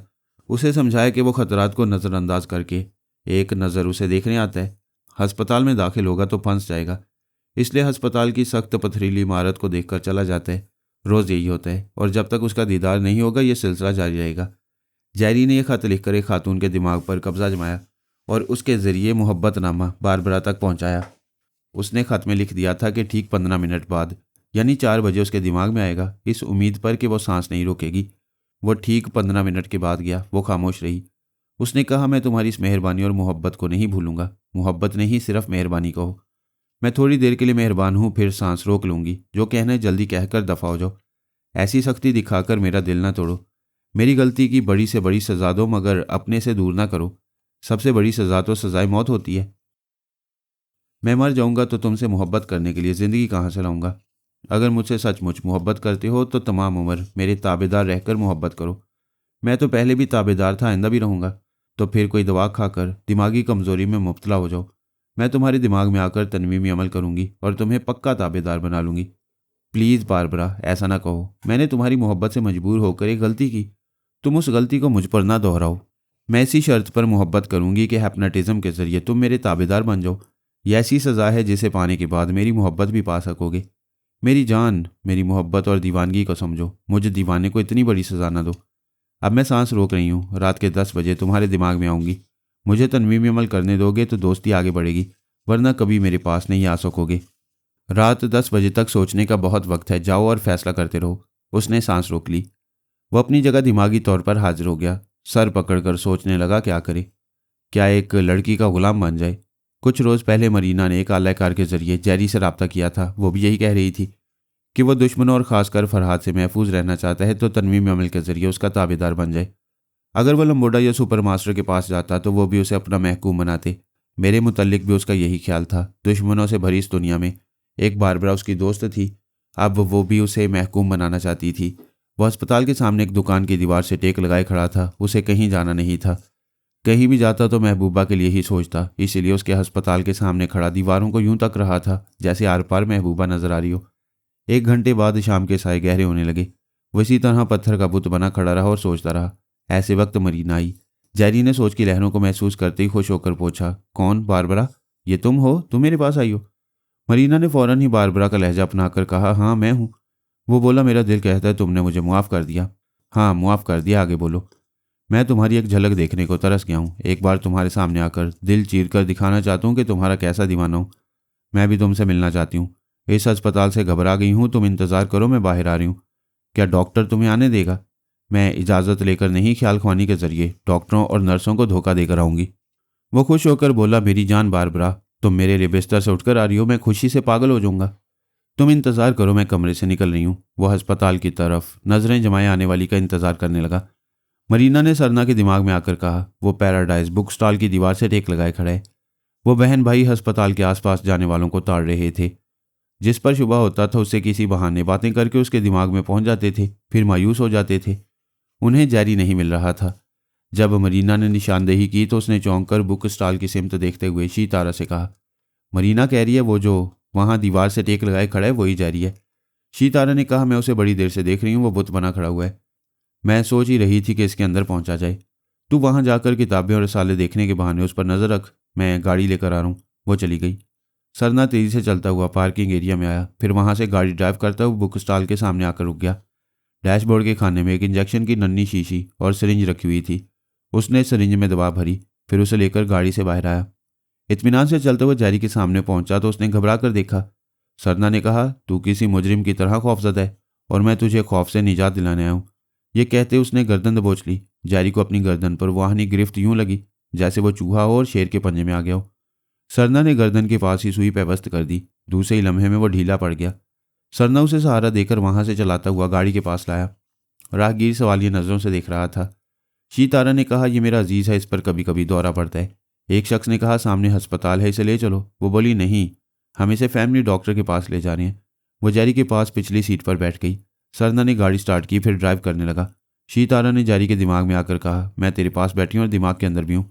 सुना है तू टेलीपैथी जाने वाले दुश्मनों से बहुत डरता है। वो कमजोरी के बायस गहरी सांसें लेते हुए बोला, मैं तुम्हारे कब्जे में हूँ, अब निजात मुमकिन नहीं। मुझ पर एक मेहरबानी करो, थोड़ी देर के लिए वापस अस्पताल के सामने चलो। मेरी बारबरा मुझसे मिलने के लिए आने वाली है, मुझे वहां नहीं देखेगी तो बेवफा समझेगी। मरीना ने बारबरा के लहजे में कहा, क्या तू मुझे पहचान रहा है? वो खुश होकर बोला, मेरी जान, मेरी बारबरा, अच्छा हुआ तुम आ गई। देखो, मैं तुम्हारे प्यार की दीवानगी में दुश्मनों के हत्थे चढ़ गया हूँ। गधे, मैं मरीना हूँ, तेरी बारबरा के लहजे में बोल रही हूँ। इससे पहले भी अस्पताल के सामने बारबरा ने तुझसे रब्ता नहीं किया था। वो तो अपने बेड पर पड़ी है, उसे बाहर की खबर नहीं है। जैरी ने शिकस्त खुर्दगी से एक आह भरते हुए आंखें बंद कर लीं। शीतारा ने कहा, मरीना, तूने अच्छी हिकमत अमली से जैरी को फांसा है। हमारी टीम में ख्याल ख्वानी करने वालों की तादाद बढ़ रही है। क्या तू बारबरा को भी ट्रैप कर सकती है? वो बोली, बिस्तर पर पड़ी हुई मरीजा को शिकार करना निहायत आसान होता है, लेकिन यह समझ में नहीं आता कि बारबरा के साथ क्या मौजूद हो गया। उसे तो ऑपरेशन के बाद कम से कम 1 माह तक कमज़ोर रहना था, लेकिन उसने एक ही दिन में तवानाई हासिल कर ली। अब वो कमबख्त हमें अंदर आने नहीं देती। तू आत्मा शक्ति के जरिए जा सकती है। मैं बहुत पहले एक बार गई थी, तुम्हें और सरना को बता चुकी हूँ कि एक हसीन दोशीज़ा मेरा रास्ता रोकती है, हमेशा नहीं रोकेगी। तुझे फिर वहाँ जाना चाहिए। अच्छी बात है, अभी जा रही हूँ। वो कॉटेज के कमरे में लेटी हुई थी। उसने पहले सोचा था कि पारस के पास जाकर मालूम करेगी कि वो कहाँ है और क्या कर रहा है। फिर उसने सोचा वो ज़रूर हमारे पीछे समरकंद की तरफ आ रहा होगा। यहाँ पहुँचने में वक्त लगेगा, इसलिए पहले जैरी की खबर लेना चाहिए। अब वो जैरी को शीतारा के हवाले कर चुकी थी। शायद बारबरा के सिलसिले में भी ऐसी ही कामयाबी मुकद्दर बन जाती, लिहाजा उसने आत्मशक्ति का तरीका इस्तेमाल किया। फिर अस्पताल के अंदर बारबरा के कमरे में पहुंच गई। फिर वही खूबसूरत दीवार थी, वही पहले दिन की तरह का मंजर था। बारबरा बिस्तर पर लेटी हुई थी और वो हसीन दोशीज़ा उसके सरहाने खड़ी हुई थी। मरीना की आत्मा को घूर कर देख रही थी और हाथ के इशारे से उसे बाहर जाने का हुक्म दे रही थी। उसकी आत्मा कमरे से निकल आई, अपने जिस्म में वापस आ गई। वो बिस्तर पर उठकर बैठ गई, परेशानी से सोचने लगी, आखिर वो कौन है? कैसी पुरस्रार कुव्वत है कि उसका हुक्म समझते ही मेरी आत्मा भाग आती है। ये बहुत अरसा पहले की बात है, जब मेरी आर्जी मौत के दौरान रसवंती को सुपर मास्टर ने अगवा कराया था। उस वक्त के सुपर मास्टर ने उसका ब्रेन वॉश कराया था। मेरे दोनों बेटों और मेरी पूरी फैमिली के खिलाफ उसे दुश्मन बनाने की कोशिश की थी, लेकिन मेरा एक बेटा जान पर खेलकर अपनी माँ को सुपर मास्टर की कैद से छुड़ा लाया था। तब से रसवंती बाबा साहब के दायरे में गोशा नशीन हो गई थी। गोशा नशीनी की कई वजूहात थीं। एक तो वो जहनी तौर पर टूट फूट गई थी, हमें अच्छी तरह पहचानती नहीं थी, नीम पागल सी हो गई थी। उसे इदारे के अस्पताल में कई माह तक जेर इलाज रखा गया। जब वो नॉर्मल हो गई तो जनाब अली असदुल्ला तबरेज़ी ने कहा, बेटी, सिर्फ जिस्म और दिमाग सेहतमंद रहे तो इंसान पूरी तरह सेहतमंद नहीं कहलाता। असल चीज़ ईमान की सेहतमंदी है। अपने ख्यालात को जिस कदर पाकीज़ा रखोगी, ईमान उसी कदर मुस्तहकम होगा। वह सर झुकाकर बोली, कठिन हालात ने मुझे बड़े ज़ख्म पहुँचाए हैं। मैं थक गई हूँ। तन्हाई, खामोशी और सुकून चाहती हूँ। तुम जो चाहती हो बेतकान बोलती जाओ। मुझे ज़िंदगी से बहुत मोहब्बत थी, मैं मरना नहीं चाहती थी। अब ज़िंदगी से बेजार हूँ, मरना चाहती हूँ। कैसी ज़िंदगी मुमकिन है कि दुनिया वालों से मेरा कोई ताल्लुक ना रहे, अपनों से कोई राब्ता न हो और मैं खल्के खुदा की खिदमत करते करते मर जाऊँ और मरते दम ये यकीन हो कि खुदा मुझसे खुश है। बेशक अल्लाह ताला को राज़ी रखने के लिए ऐसी ज़िंदगी गुजारी जाती है। क्या तुम नहीं देख रही हो कि मैं दुनिया वालों से दूर इस उजरे में अल्लाह अल्लाह करता हूँ? दुनिया के ज़्यादा से ज़्यादा अलूम यहीं बैठकर हासिल करता हूँ। बीमारों की तीमारदारी और हाजतमंदों की हाजत रवाई के लिए बाहर निकलता हूँ, फिर इस गोशे में चलाता हूँ। जो बंदे दुनिया से मालो दौलत और इनाम इकराम नहीं चाहते, वो अल्लाह ताला की रज़ा और रूहानियत का आला दर्जा हासिल करते हैं। मुझे मालो दौलत, इनाम इकराम और तारीफ़ व तौसीफ़ नहीं चाहिए। मैं तन्हाई के लिए ऐसा ही एक गोशा चाहती हूँ। गोशा तो कहीं भी मिल जाएगा, लेकिन इबादत मुस्तकिल मिजाजी से करना और रियाजत के सख्त मराहिल से गुजरना बहुत दुश्वार होता है। अगर आप मेरी रहनुमाई फरमाएं तो दुश्वारियाँ आसान होती रहेंगी। उस दिन से वह जनाब अली असदुल्ला तबरेज़ी के हुजरे में दिन रात हाजिरी देने लगी। उनसे दीन व ईमान का दरस लेने लगी। वह सुबह मुँह अंधेरे बेदार होती, गुसल वगैरह से फारिग होकर नमाज पढ़ती, फिर दौड़ लगाती, खुली फिजा में वर्जिश करती। सुबह 1 घंटा और शाम को 1 घंटा योगा की मशकें करती। एक होती है ज़ाहरी तरबियत जो दिमाग को रोशन करती है, और एक होती है बातिनी तरबियत जो इंसान को अंदर से साफ सुथरा और पाकीज़ा बनाती रहती है। वो दोनों तरह की तरबियतें हासिल कर रही थी। बहुत अरसा पहले सोनिया ने बाबा फरीद वास्ती के हुजरे में दिन रात रहकर ऐसी ही तालीम व तरबियत हासिल की थी। हालात ने रसवंती को भी ऐसी ही खुशनसीबी अता की थी। वो भी तबरेज़ी साहब के साय में रूहानियत के मदारिज से गुजर रही थी। वो फरमाते थे, रूह का कोई जिस्मानी खाका नहीं होता, उसकी आंखें और कान नहीं होते। रसवंती ने कहा, लेकिन आत्मा शक्ति का ज्ञान करने वाले कहते हैं कि आत्मा जिस्म से बाहर निकल कर देख सकती है। बेटी, जब हम कुदरत के किसी भेद को ईमान की इंतहाई गहराई से समझते हैं तो आम अल्फाज में कहते हैं कि हमारी रूह उस भेद को देख रही है या पा रही है। हिंदू धर्म में और दूसरे मज़ाहिब में कहते हैं कि रूह जिस्म से निकलकर सफ़र करती है और अपने मतलूबा मुकामात तक जाकर वापस जिस्म में आती है और इस दौरान सारी दुनिया को देखती और समझती है। इस सिलसिले में आप क्या फरमाती हैं? रूह एक ही बार जिस्म से जुदा होती है, इसके बाद जिस्म की मौत वाक़ई हो जाती है, फिर उस जिस्म में रूह वापस नहीं आती। अगर आ सकती है तो आत्मा शक्ति हासिल करने वाले कभी न मरते और क़यामत तक बाकी रहते, जबकि बाकी रहने वाली ज़ात सिर्फ अल्लाह ताला की है। इंसानी अक्ल एक हद तक दीन और दुनिया को समझती है। जब आंख देखती है तो अक्ल तस्लीम करती है, लेकिन मोमिन की आंख ना देखे तब भी वो ज़र्रे ज़र्रे में माबूद हकीकी को हाजिर व नाजिर पाता है। ये महज अकीदा नहीं है। अकीदा तो किसी भी शैतानी मोड़ पर कमज़ोर पड़ सकता है, लेकिन वो इल्म जो अक्ल की हद से निकल कर रूहानियत के दायरे कार में पहुँचता है और आलिम को आगही देता है, वो आखिरी सांस तक कमज़ोर नहीं पड़ता। साल, 2 साल, 4 साल गुजरते जा रहे थे। वो रूहानियत के इल्म और आगही के मदारिज से गुजरती जा रही थी और समझती जा रही थी कि जनाब अली असदुल्ला तबरेज़ी जैसे आलिम और दीनदार बुजुर्ग कैसे कैसे हैरत अंगेज़ कश्फ व कमाल के मालिक होते हैं। हमारी दुनिया में खुदा के ऐसे बरगजीदा बंदे मौजूद हैं जो आंखों की बसीरत से कम और रूह की बसारत से ज़्यादा देखती हैं। किसी एक मुकाम पर बैठकर दुनिया के आखिरी सिरे तक किसी मतलूबा शख्स की खबर ले आती हैं। जनाब तबरेज़ी साहब ने जब ये देखा कि रसवंती इबादत और रियाजत में कामिल हो रही है, तब उन्होंने रूहानी तरीक़ेकार के बाज़ मामलात में उसे राजदार बनाया। वो हुजरे में बैठे बैठे रसवंती को साथ लेकर रूहानियत में डूबते थे और उसे इल्म बसीरत देते थे। देखो बेटी, तुम्हारा बेटा अली वो रहा, तुम्हारी होने वाली बहू सानी के साथ तिब्बत में है और बदतरीन साहिर पापा डूक को उसके बरतनाक अंजाम तक पहुंचाने के लिए तिलिस्म कदे में दाखिल हो रहे।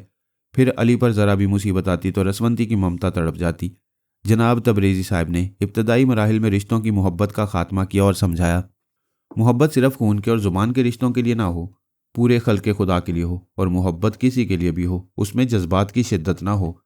शिद्दत जब भी हो तो अपने माबूद हकीकी के लिए हो। यही वजह थी कि उसने बेटे को खतरात में खेलते देखा, लेकिन उसके लिए परेशान नहीं हुई। खुदा पर इस कदर एतमाद हो कि बचाने वाला सिर्फ वही है और मारने वाला भी सिर्फ वही है, तो ईमान की इस पुख्तगी के बाद माँ की पेशानी पर औलाद के लिए शिकन नहीं पड़ती।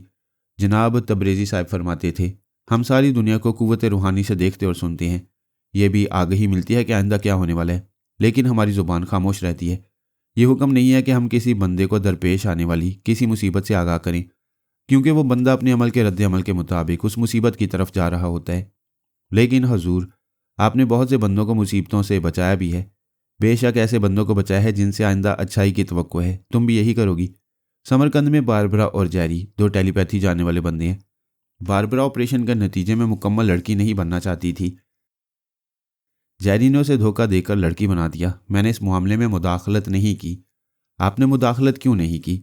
यही कुदरत का मंशा था। कुदरत के किसी काम में मुदाखलत नहीं करना चाहिए। इसकी आगाही अब तुम्हें भी मिला करेगी और किसी को आने वाली मुसीबतों से निजात दिलाने का जज्बा खुद तुम्हारे अंदर पैदा होगा। इसलिए तुम्हारे अंदर से दुनियावी जज्बात ख़त्म किए गए हैं ताकि आइंदा तुम्हारे अंदर रूहानी जज्बे की तहरीक पैदा होती रहे। फिर उन्होंने फरमाया, बारबरा के कमज़ोर दिमाग में दोस्तों और दुश्मनों की आमदोरफ्त शुरू होने वाली है। जैरी भी जल्द ही दुश्मनों की गिरफ्त में आने वाला है। तुम बारबरा की हिफाजत करोगी लेकिन जैरी को नज़रअंदाज करोगी, क्योंकि बारबरा के मुकद्दर में रास्ती और नेकी लिखी गई है। जैरी के मुकद्दर में ख्वारी है। जनाब तबरेज़ी साहब ने उसका नाम आमना फरहाद रखा। वो एक तवील अरसे तक गोशा नशीन रहने के बाद पहली बार मैदान अमल में यूं आई कि उसकी आमद का इल्म मुझे और मेरे बेटों को भी ना हो सका। पहली बार मरीना ने आत्मा शक्ति के जरिए उसे बारबरा के सरहाने देखा। वो आमना फरहाद की रूह नहीं थी, क्योंकि जिस वक्त वो बारबरा के सरहाने देखी गई उन्हीं लम्हात में वो तबरेज़ी साहब के हुजरे के अंदर जिंदा जिस्म के साथ मौजूद थी।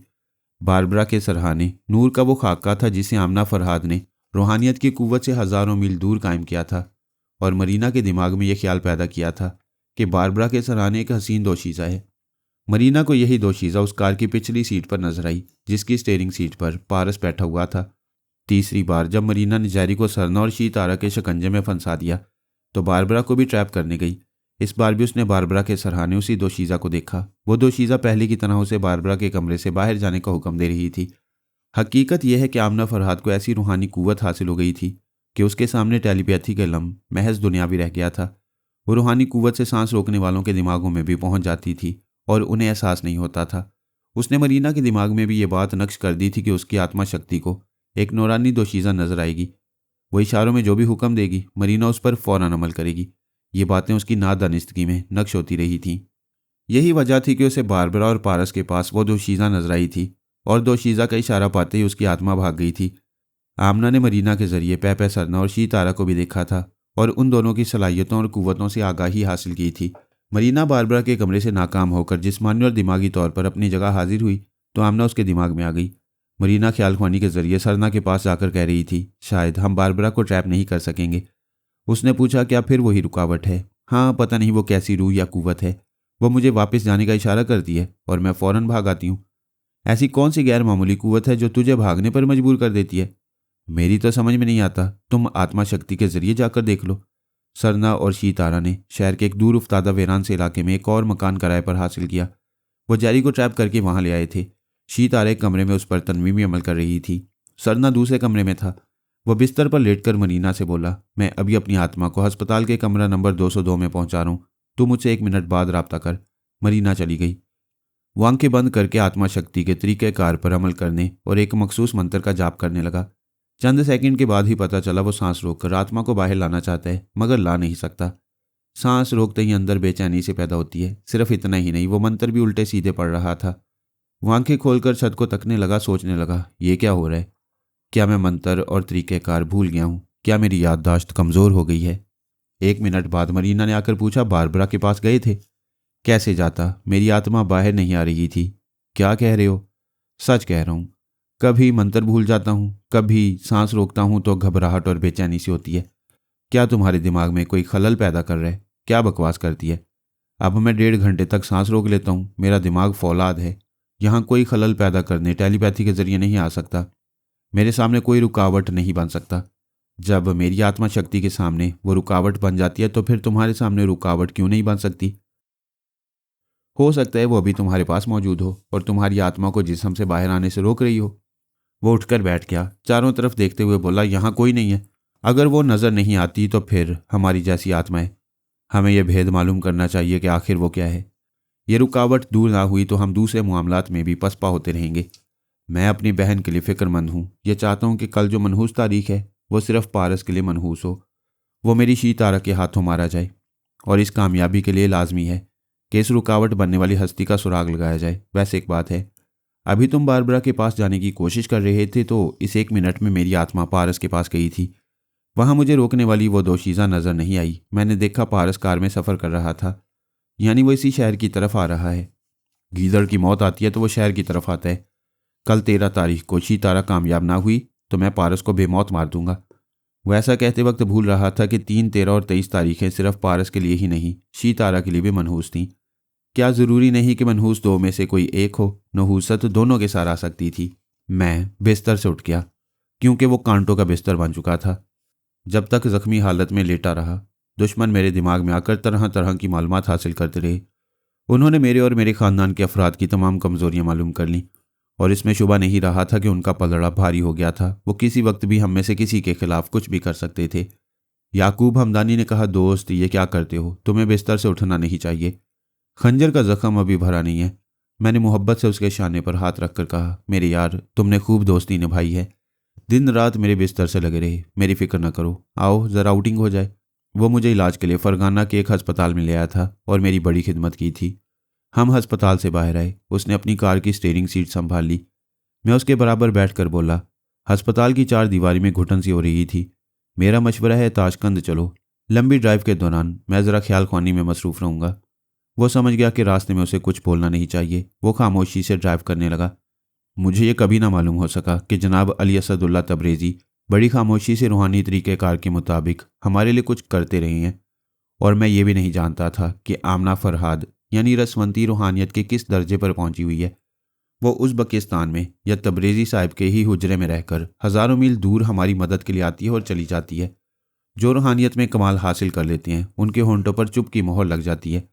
आमना को भी यही ताकीद की गई थी कि अपने शौहर से, अपने बच्चों से और दीगर अहबाब से कोई राब्ता न करे और ना ही किसी ज़रिए से अपनी मसरूफियात ज़ाहिर करे, बस चुपचाप नेकियां करती रहे।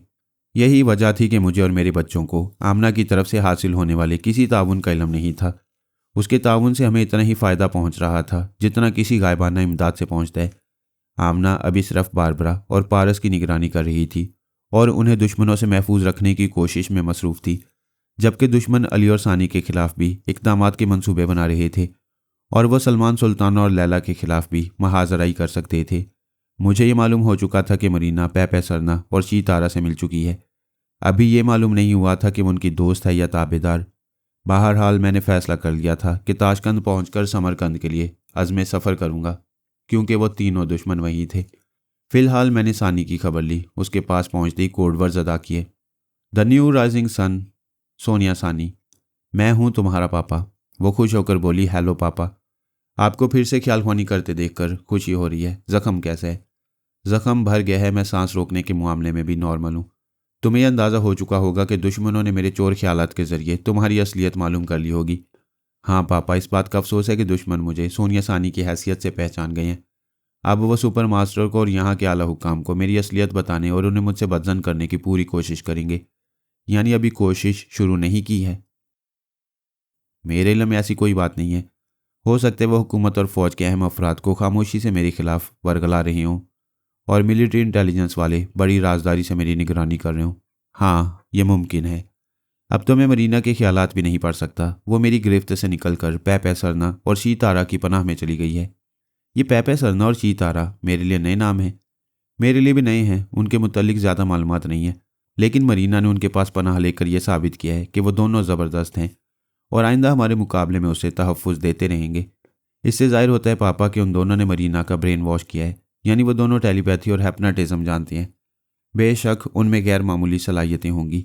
वो बोली, पापा मेरे कमरे में ऐसे इंतज़ामात हैं कि मैं जब चाहूँ सुपर मास्टर से, आला हुकाम से और आला फ़ौजी अफसरान से रब्ता कर सकती हूँ। अभी मेरे कंप्यूटर का एक नन्हा सा सुर्ख बल्ब स्पार्क कर रहा है, आप ज़रा खामोश रहिएगा। वो कंप्यूटर ऑपरेट करने लगी। दूसरी तरफ से सुपर मास्टर उसे मुखातिब कर रहा था। कंप्यूटर स्क्रीन पर लिखा हुआ था, हेलो सुपर मादाम, मैं सुपर मास्टर तुमसे मुखातिब हूँ। इन लम्हात में तुम्हारे बंगले को फ़ौजियों ने चारों तरफ से घेर लिया है। तशवीश की बात नहीं है, हम सिर्फ अपना शुबा दूर करना चाहते हैं। सानी ने कंप्यूटर तहरीर के ज़रिए पूछा, मुझ पर शुबे की वजह क्या है? तहरीरी जवाब नज़र आया। एक नामालूम हस्ती हमारे हुक्काम और फ़ौजी अफसरान को बार बार कह रही है कि तुम हमारी सिलवाना सुपर मादाम नहीं हो, बल्कि सलमान वास्ती की बेटी और बाबा फरीद वास्ती मरहूम की नवासी सोनिया सानी हो। सानी ने जवाब दिया, मुझे हंसी आ रही है, लेकिन आप कंप्यूटर के ज़रिए मेरी हंसी नहीं सुन सकेंगे। आप मुतल्लिक़ अफसरान से कह दें कि मेरे बंगले का दरवाज़ा खुला है, वो यहाँ आकर हर तरह अपनी तसल्ली कर लें। सुपर मास्टर ने कहा, मैं और लंबोडा तुम्हें बेटी कहते रहे हैं, बेचारा लंबोडा नहीं रहा। मुझे शुबा है कि मरीना तुम्हारे खिलाफ साजिश कर रही है, तुम्हें भी ख़त्म करके हमें कमज़ोर बनाना चाहती है। आप मरीना को अपनी चाल चलने दें, उसे मेरे सिलसिले में नाकामी होगी। मरीना ने इसराइल में एक बड़ा कारनामा अंजाम दिया है। उसने फरहाद के बेटे अली तैमूर को वहाँ बेनकाब किया है। वो वहाँ कारमन हेराल्ड के नाम से गोल्डन ब्रेन बना हुआ था। मैं समझ गई। हमारे आला हुकाम और आला फौजी अफसरान ये सोच रहे हैं कि जब मरीना ने वहाँ अली को बेनकाब किया है तो मुझे भी सानी कहने में किसी हद तक दुरुस्त होगी। हाँ बेटी, उन्हें अपनी तसल्ली कर लेने दो। मुझे इनकार नहीं है, लेकिन आप गौर करें, जो अफसरान मुझे चेक करने आ रहे हैं वो किस हद तक काबिल एतमाद हो सकती हैं। क्या मरीना उनमें से किसी के अंदर नहीं छुपी होगी? तुम्हारे पास जो अफसरान आएंगे वो योगा के माहिर होंगे। अंकल लंबोडा की बेटी भी योगा जानती थी, किसी को दिमाग में आने नहीं देती थी। फिर मरीना ने किस तरह उसके जरिए उसके बाप को कत्ल किया? दुरुस्त कहती हो। हम योगा जाने वाले अफसरान पर भी भरोसा नहीं कर सकते। तुम ही बताओ, हम अपने अकाबरीन की तसल्ली कैसे करें? आप अकाबरीन से सवाल करें, क्या जॉन लंबोडा की तरह सुपर मादाम सिल्वाना को भी ऐसी अचानक अंधी मौत के हवाले किया जाए? अगर वो यही चाहते हैं तो मैं अपनी मौत का खतरा मोल लेकर यहाँ आने वाले अफसरान का सामना करूंगी, और सामना करने से पहले फ़ोन पर हर अफसर की आवाज़ सुनकर उन सबकी दिमागी तवानाई का यकीन करूंगी। अच्छी बात है, मैं तमाम अकाबरीन से गुफ्तगू करने के बाद तुमसे रब्ता करूंगा। अभी आराम करो। सो फार रब्ता ख़त्म हो गया। सानी ने कंप्यूटर को ऑफ करने के बाद मुझसे कहा, पापा मेरे पास जो अफसरान आने वाले हैं, अगर आप उनके दिमागों में मरीना का लहजा इख्तियार करके जाएं और कोई अफसर सांस ना रोके तो हमारे सामने वो आलाकार जाहिर हो जाएगा। मैं भी यही सोच रहा था, लेकिन ज़रूरी नहीं कि वो मरीना के आलाकार हों। वो पैपे सरना और शी तारा के भी आलाकार हो सकती हैं। अगर वो दोनों भी टेलीपैथी जानते हैं तो हमें उन दोनों का लोबो लहजा मालूम नहीं। हम उनके किसी आलाकार के अंदर नहीं पहुंच सकेंगे। ये लोग ज़रूर मुझे चेक करेंगे और शुबा दूर करने के लिए मुझसे मुतमईन नहीं रहेंगे। मुझे अफसरों के सामने जाने का ख़तरा मोल लेना पड़ेगा। कोई बात नहीं, ख़तरा मोल लो। हम तमाम टेलीपैथी जानने वाले तुम्हारे पास मौजूद रहेंगे। मैं जा रहा हूँ। जैसे ही वो अफसरान आना चाहें तुम हमें बुला लेना। मैं वापस आ गया। याकूब हमदानी आराम से ड्राइव करता जा रहा था। मैंने कहा, यार तुम बोर हो रहे हो, मेरी मौजूदगी में भी तन्हा हो। मैं ये देखकर खुश हो रहा हूँ कि तुम्हारी दिमागी तवानाई बहाल हो गई है। अब कोई दुश्मन तुम्हारे दिमाग के अंदर नहीं आ सकेगा। हाँ, खुदा का शुक्र है कि मैं इस पहलू से महफूज हूँ। लेकिन मैं तुम्हारी बोरियत की बात कर रहा था। अगर सफ़र के दौरान तुम्हारी तन्हाई और बोरियत दूर हो जाए तो मुझे दुआएं दोगे? मेरी सारी उम्र की दुआएं तुम्हारे लिए हैं, लेकिन मेरी तन्हाई दूर करने के लिए मुझसे बातें करते रहोगे तो तुम्हारे अहम मामलात का क्या होगा? भाई, तन्हाई में नहीं कोई औरत दूर करेगी। वसते हुए बोला, क्यों मजाक करते हो? मैंने दूर विंड स्क्रीन के पार देखते हुए कहा। आगे बस स्टॉप पर कुछ लोगों के साथ दो खवातीन नजर आ रही हैं। वहाँ गाड़ी रोककर कॉफ़ी पियेंगे और देखेंगे उनमें से कोई तुम्हें लिफ्ट देती है या नहीं।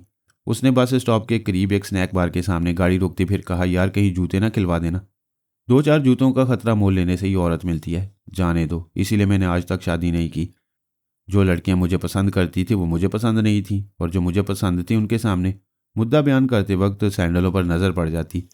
हम कार से उतरकर बार के ओपन काउंटर पर आए। कॉफ़ी का ऑर्डर दिया। फिर वहाँ की पहाड़ी मनाजिर को दिलचस्पी से देखने लगे। एक मुअम्मर खातून हमारे पास आई। उसकी उम्र 50 बरस से कम न होगी, लेकिन जवान लड़कियों की तरह चीखते हुए रंगों का लिबास पहना था। चेहरे पर चेहरे से ज़्यादा मेकअप नजर आता था। उसे देखते ही याकूब हमदानी ने मुंह फेर लिया। शामत आती है तो मुंह फेरने से वापस नहीं जाती। वो उसके सामने आकर काउंटर पर कोहनी टेक कर एक अदायना से बोली, हेलो मिस्टर चॉकलेट। वो बोली, सॉरी मेरा नाम चॉकलेट नहीं है। नाम कोई सा हो तुम्हारी तरह मीठा होगा। मैडम, यूं फ्री होने का मकसद क्या है? तुम मुझे मैडम कह रहे हो? क्या मैं इतनी उम्र वाली हूँ कि मैडम नजर आ रही हूँ? अपनी आंखों का इलाज कराओ, ऐनक लगाओ। मैंने कहा, हमदानी बहुत अफसोस की बात है, तुम एक 20-22 बरस की दोशीज़ा को मैडम कह रहे हो। वो खुश होकर मेरी तरफ पलट गई, फिर बोली, तुम बाज़ौक़ और कदरदान हो। बूढ़ी जवानी मुझ पर मेहरबान होना चाहती थी। मैंने फ़ौरन उसे फिर हमदानी की तरफ घुमा दिया। उसे बोलने पर मजबूर किया, देखो तुम्हारा साथी कितना बाज़ौक़ है। क्या वाकई तुम्हारी नज़र कमज़ोर है? हमदानी ने कॉफ़ी का मग उठाकर कहा, मेरा साथी सावन का अंधा है, इसे हर औरत हरी भरी नजर आती है। प्लीज़ तुम इसकी तरफ घूम जाओ। वो गुस्से से बोली, घूम जाओ का क्या मतलब हुआ? क्या मैं किसी पर भी लट्टू हो जाती हूँ? मिस्टर हमदानी, मैंने तुम्हें दिल दिया है, तुम्हारे लिए जान भी दे सकती हूँ। तुम्हें मेरा नाम कैसे मालूम हुआ? अभी तुम्हारे साथी ने तुम्हें मुखातिब किया था। आओ हम कदम से कदम मिलाकर दुनिया के आखिरी सिरे तक चलें। मैं पैदल क्यों जाऊं जबकि मेरे पास गाड़ी है? हाँ, मैं भूल गई थी, मैं तुम्हारी गाड़ी में लिफ्ट लेने आई हूँ। मैं उम्र और वज़न के हिसाब से लिफ्ट देता हूँ। तुम्हारा वज़न अगर 1.5 मन से ज़्यादा होगा और उम्र 50 बरस से कम होगी तो गाड़ी पंक्चर हो जाएगी। मेरा वज़न ज़्यादा है ना उम्र, और ये क्या बात हुई कि गाड़ी पंक्चर हो जाती है? मैं पूरे 22 बरस की हूँ। लिफ्ट लेना चाहती हो तो उम्र कुछ बढ़ाओ, हरगिज़ नहीं। अगर 22 की हो तो दौड़ लगाने से सांस नहीं फूलेगी। मैं ख्वामखा दौड़ क्यों लगाऊं? ख्वामखा नहीं, मुझे मोहब्बत से एक फूल पेश करो वो सामने गार्डन में फूल खिले हुए हैं, लेकिन शर्त यही है कि दौड़ कर जाओ, दौड़ कर आओ। वो हिचकिचाने लगी, बातें बनाकर दौड़ लगाने से बचना चाहती थी। मैंने उसके अंदर दौड़ने की तहरीक पैदा की तो वो दौड़ती चली गई। वो गार्डन एक फरलांग के फासले पर था। हमदानी ने कहा, भागो यहाँ से। मैंने कहा, आराम से कॉफ़ी पियो। वो दौड़ना नहीं चाहती थी, मैंने उसे दौड़ाया है। वो गार्डन तक पहुँचने के बाद फूल तोड़ने के काबिल नहीं रहेगी। हमने कॉफ़ी ख़त्म की, बिल अदा किया, फिर वहाँ से कार की तरफ आए, लेकिन करीब पहुँचकर ठिठक गए। अगली सीट पर एक हसीना बैठी हुई थी। उसने हमें देखकर पूछा, क्या ये तुम्हारी गाड़ी है?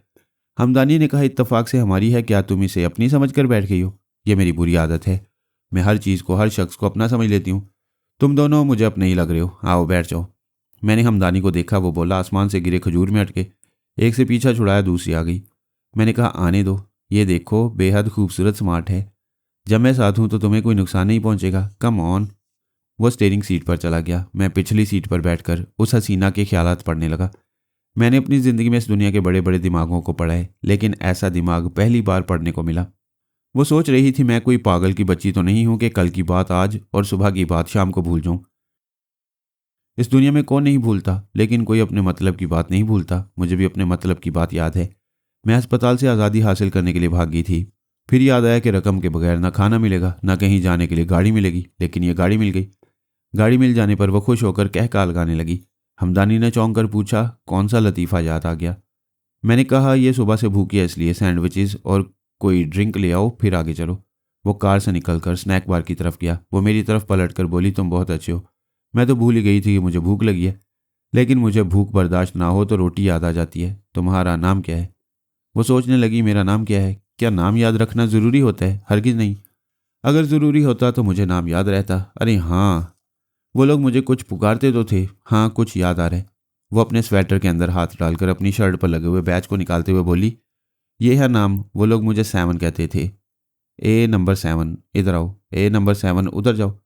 मैंने उसके हाथ से बैज लेकर देखा। उस पर बड़ा सा 7 का अदद कंधा किया हुआ था और एक दिमागी अस्पताल और पागल खाने का नाम लिखा हुआ था। मैंने उसकी सोच में सवाल पैदा किया, मैं अस्पताल में कितने दिनों से हूँ? उसकी सोच ने कहा, मैं कितने दिनों से हूँ? क्या दिन रात का हिसाब करने से उम्र कम हो जाती है या ज़िंदगी तवील हो जाती है? अगर ऐसा कुछ नहीं होता तो दिन, महीने और साल गिनने का फ़ायदा क्या है? मैंने हैरानी से सोचा। इससे पहले वो भूलने और याद करने के मौजू पर सोच रही थी और अब वो दिन रात की गिनती के मुतल्लिक सोच रही थी। हर बार उसके सोचने का अंदाज फ़लसफ़ियाना रहा। कोई इसके ख्यालात सुनेगा तो इसे कभी पागल या नीम पागल नहीं कहेगा। आखिर यह है क्या चीज़? मैंने दिमाग की तह में पहुंचकर उसकी पिछली ज़िंदगी के मुतल्लिक मालूम करना चाहा तो बड़ी हैरानी हुई। उसकी याददाश्त का खाना खाली था। उसे सुबह से अब तक की बातें याद थी कि वो किस तरह दिमागी अस्पताल से निकल कर आई थी और कहाँ कहाँ भटकती रहने के बाद हमारी गाड़ी में आकर बैठी हुई थी। आज सुबह से पहले की कोई बात उसे याद नहीं आ रही थी। याकूब हमदानी उसके लिए खाने का सामान ले आया। वो खुश होकर खाने लगी। उसने कार स्टार्ट करके आगे बढ़ाते हुए पूछा, दोस्त, क्या तुमने इसका नाम पता मालूम किया है? मैंने सोच के ज़रिए कहा, मैं उसके सामने कुछ बोलना नहीं चाहता, इसलिए तुम्हारे अंदर जो बोल रहा हूँ उसे सुनकर बदहवास ना हो जाना। क्या तुम मुझे बुज़दिल समझकर डरा रहे हो? अगर इसे खौफनाक बला कहोगे तब भी मैं डरने वाला नहीं हूँ। शाबाश, ये जो तुम्हारे पहलू में बैठी हुई है पागल खाने से भाग कर आई है।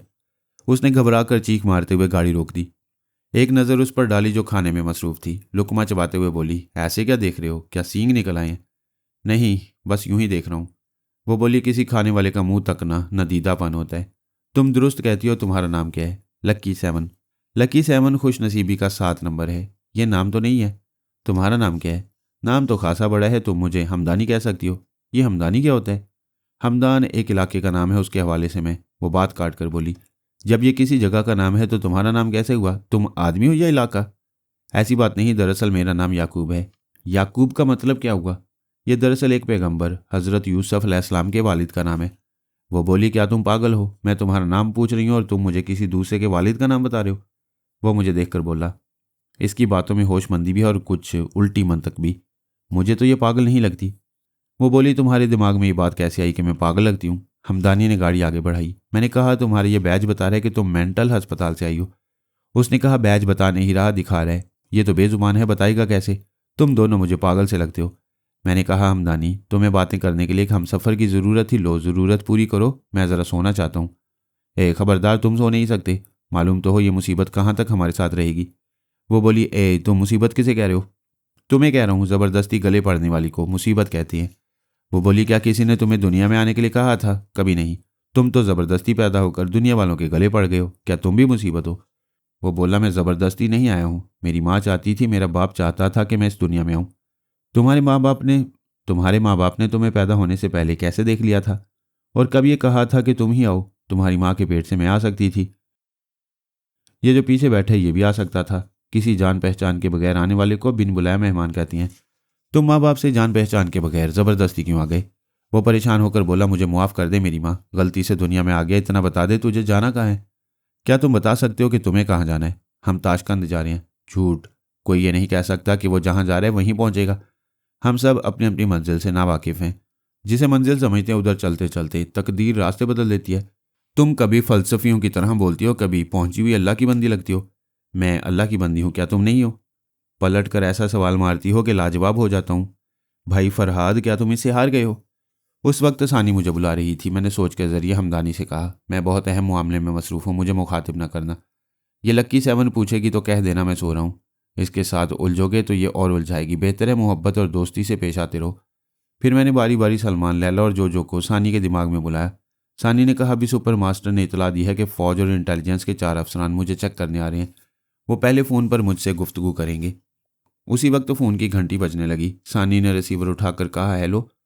दूसरी तरफ से किसी ने कोड वर्ड्स अदा किए, फिर कहा, मादाम, मैं इंटेलिजेंस का डायरेक्टर जनरल बोल रहा हूँ, आपके बंगले के अहाते में मौजूद हूँ, मुलाकात करना चाहता हूँ। मुलाकात की वजह तो आप जानती हैं, प्लीज़ 1 मिनट होल्ड करें।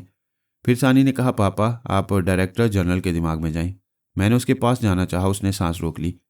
दूसरी बार मरीना का लबो लहजा इख्तियार किया, फिर गया, तब भी उसने योगा का मुजाहरा किया। मैंने सानी को सूरत हाल बताई। वो फ़ोन पर बोली, हेलो, मैं मुतमईन हूँ, आप तन्हा अंदर आकर ड्राइंग रूम में तशरीफ़ रखें। उसने राब्ता ख़त्म कर दिया। दूसरी बार फिर फ़ोन की घंटी बजी। इस बार इंटेलिजेंस के शोबे से ताल्लुक़ रखने वाले हैप्नोटिज़म के एक माहिर ने राब्ता किया। इससे साफ जाहिर था कि वो लोग सानी पर तनवीमी अमल करके उसके अंदर से उसकी असलियत उगलवाना चाहती हैं। ऐसे तरीक़ेकार से सानी यकीनन बेनकाब होने वाली थी। सलमान ने उसके दिमाग में जाना चाहा तो नाकामी हुई। मरीना का लहजा अपनाने के बावजूद साबित हो गया कि वह हैप्नोटिज़म का माहिर दुश्मनों का अलाकार नहीं है। सानी ने उसे भी तनहा अंदर आकर ड्राइंग रूम में बैठने को कहा। तीसरी बार फ़ौज के काला अफसरान ने फ़ोन पर राब्ता किया। इस बार लैला गई, फिर वापस आ गई, लेकिन मरीना का लहजा इख्तियार करते उसके दिमाग में जगह मिल गई। सानिया सूरत हाल मालूम करके जानबूझकर अनजान बन गई। उस आला अफसर को और उसके बाद राब्ता करने वाले एक आला हाकिम को भी अंदर आने की इजाज़त दे दी। फिर उसने मुझसे कहा, पापा मरीना को खुशफहमी है कि हम उसके आलाकार को समझ नहीं पाएंगे, अब बताएं क्या इरादा है। मैंने उसे समझा दिया कि हमें करना क्या है। इसके मुताबिक उसने कंप्यूटर के ज़रिए सुपर मास्टर से कहा, मैं 4 अफसरान से मुतमईन हूँ, वो सब योगा के माहिर हैं। फिर भी मैं खदशा ज़ाहिर कर चुकी हूँ, मरीना बहुत मक्कार है। मेरे खिलाफ कोई ऐसी चाल चल सकती है जिसकी हम तवक्को नहीं कर सकते। अगर जिंदा बच गई तो खुश नसीब कहलाऊंगी, वरना आपको आखिरी सलाम करती हूँ। नहीं बेटी सिलवाना, ऐसी बात ना कहो, मैं तुम्हें कुछ नहीं होने दूंगा। इस वक्त तुम्हारे बंगले के अंदर के तमाम खुफिया टीवी कैमरे और रिकॉर्डर ऑन हैं। हमारे गार्ड्स चौकन्ने हैं, खुदा पर भरोसा करो और जाओ। वो अपने कमरे से निकलकर ड्राइंग रूम की तरफ जाने लगी। उसके हाथ में एक भरा हुआ रिवॉल्वर था। हम में से कोई हथियार लेकर दुश्मनों के सामने कभी नहीं जाता, लेकिन मेरी प्लानिंग के मुताबिक यह ज़रूरी था। वो ड्राइंग रूम में दाखिल हुई। वो चारों उठकर खड़े हो गए। सानी ने उन्हें बैठने का इशारा करते हुए कहा, मुझे अफसोस है कि मैं रिवॉल्वर लेकर मुलाकात करने आई हूँ, क्या आप हजरात को एतराज़ है? एक ने कहा, तुम अपने यकीनी तहफ़्फ़ुज़ के लिए कुछ भी कर सकती हो, वैसे हम सब निहत्ते हैं। अव्वल तो कोई दुश्मन टेलीपैथी जानने वाला हमारे दिमागों में नहीं आ सकेगा। फ़र्ज़ करो किसी चालाकी से आएगा तो हमें निहत्ता देखकर आलाकार नहीं बना सकेगा। वो बोली, हम सब इसी हद तक सोचते हैं जहाँ तक अक्ल काम करती है। बाज़-औक़ात तो दुश्मनों की अक्ल हमारी हद से ज़्यादा, हमारी तवक्को से ज़्यादा काम दिखा जाती है। मैं उनकी बातों के दौरान उस अफसर के दिमाग में था जो मरीना की सोच की लहरों को महसूस नहीं करता था। उस वक्त मरीना भी वहाँ मौजूद थी और मेरी मौजूदगी से बेखबर थी। खुद को तन्हा समझकर अफसर से कह रही थी, पाइप में तंबाकू भरो और उसे होंठों में दबाकर सुलगाओ। जैसे ही होंठों में उसे दबाओगे, ठीक आंखों के सामने तंबाकू फिलिंग की जगह एक सुर्ख निशान उभरेगा। उस निशान से सुपर मादाम की पेशानी का निशाना लेकर फूंक मारो। एक जहरीली सुई ठीक मादाम की पेशानी पर पेवस्त हो जाएगी। कम ऑन, वक्त ज़ाया न करो। आला अफसर अपनी जेब से पाइप और तंबाकू की डिब्बियाँ निकालने लगा। मैंने सानी के पास आकर कहा, इस अफसर की स्मोकिंग पाइप में जहरीली सुई है, इसे इस्तेमाल न करने देना। रोकने को तो मैं और मेरे साथी भी उस अफसर को रोककर मरीना के कातिलाना हमले को नाकाम बना सकते थे, लेकिन वहाँ ड्रामा प्ले करना ज़रूरी था क्योंकि जगह जगह टीवी कैमरे ऑन थे और हम चाहते थे सानी पर होने वाले कातिलाना हमले की वीडियो रिकॉर्डिंग हो जाए। यही हुआ। जैसे ही उस अफसर ने पाइप को होंठों से लगाना चाहा, सानी ने कुछ कहे सुने बगैर रिवॉल्वर से निशाना लिया और गोली चला दी। ठाई की आवाज़ के साथ गोली उसके शाने की हड्डी चीरती हुई गुजर गई। पाइप फर्श पर गिरा और बाकी अफसरान दूर भागते हुए कहने लगे, no no please don't shoot, आखिर बात क्या है। फायरिंग की आवाज़ सुनते ही सानी के तमाम मुसल्लह गार्ड्स दौड़ते हुए अंदर आ गए और उन तमाम अफसरान को निशाने पर रख रहे थे। सिक्योरिटी गार्ड कह रहा था, आप तमाम अफसरान हमारे लिए मोहतरम हैं, फिर भी हमारी मादाम के हुक्म के बगैर कोई अपनी जगह से हरकत ना करे। चंद लम्हों में सब के सब साकित हो गए। जो जहाँ था वहीं बुत बनकर रह गया। सानी ने बुलंद आवाज़ से कहा, हमारे मोअज़्ज़िज़ हुक्मरान, फ़ौज के आला अफसरान और सुपर मास्टर, आप सब टीवी स्क्रीन पर हमें देख रहे हैं। यह आला अफसर जिसे मैंने ज़ख्मी किया है, ये मुझे कत्ल करना चाहता था। अभी आपके सामने इकबाल जुर्म करेगा।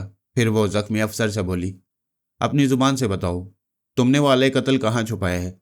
अगर बोलने में ज़रा भी देर की तो दूसरी गोली तुम्हारी खोपड़ी में सुराख कर देगी। वो जल्दी से बोला, नहीं, गोली ना चलाना। इस पाइप के अंदर एक जहरीली सुई है, उसे इस्तेमाल करने का एक मखसूस तरीका है। मैं कसम खाकर कहता हूँ कि मादाम से मेरी कोई दुश्मनी नहीं है। कोई मेरे दिमाग में घुसी हुई थी, मुझे कत्ल करने पर मजबूर कर रही थी। मैं ये भी नहीं जानता कि वो कब और कैसे मेरे अंदर आई थी और किस तरह मुझे अपना ताबेदार बना लिया था। सानी ने कहा, पाइप के अंदर से वो जहरीली सुई निकाल कर दिखाओ। वह हुक्म की तामील करने लगा। जहरीली सुई निकाल कर दिखाने लगा। इन तमाम मनाजिर की वीडियो रिकॉर्डिंग हो रही थी। सानी ने इंटेलिजेंस के डायरेक्टर जनरल से कहा, आप इस पाइप और सुई को अपनी तहवील में लेकर इनकी मेडिकल रिपोर्ट हासिल करें। फिर वह एक तरफ खुला में देखते हुए बोली, मेरे मुल्क के तमाम अकाबरीन मुझे देख रहे हैं और मेरी आवाज़ सुन रहे हैं। मैं उनकी इतला के लिए अर्ज़ कर दूं कि मैं सुपर मादाम के ओहदे से इस्तीफ़ा देने जा रही हूँ। आइंदा मैं कोई छोटा बड़ा ओहदा कबूल नहीं करूँगी।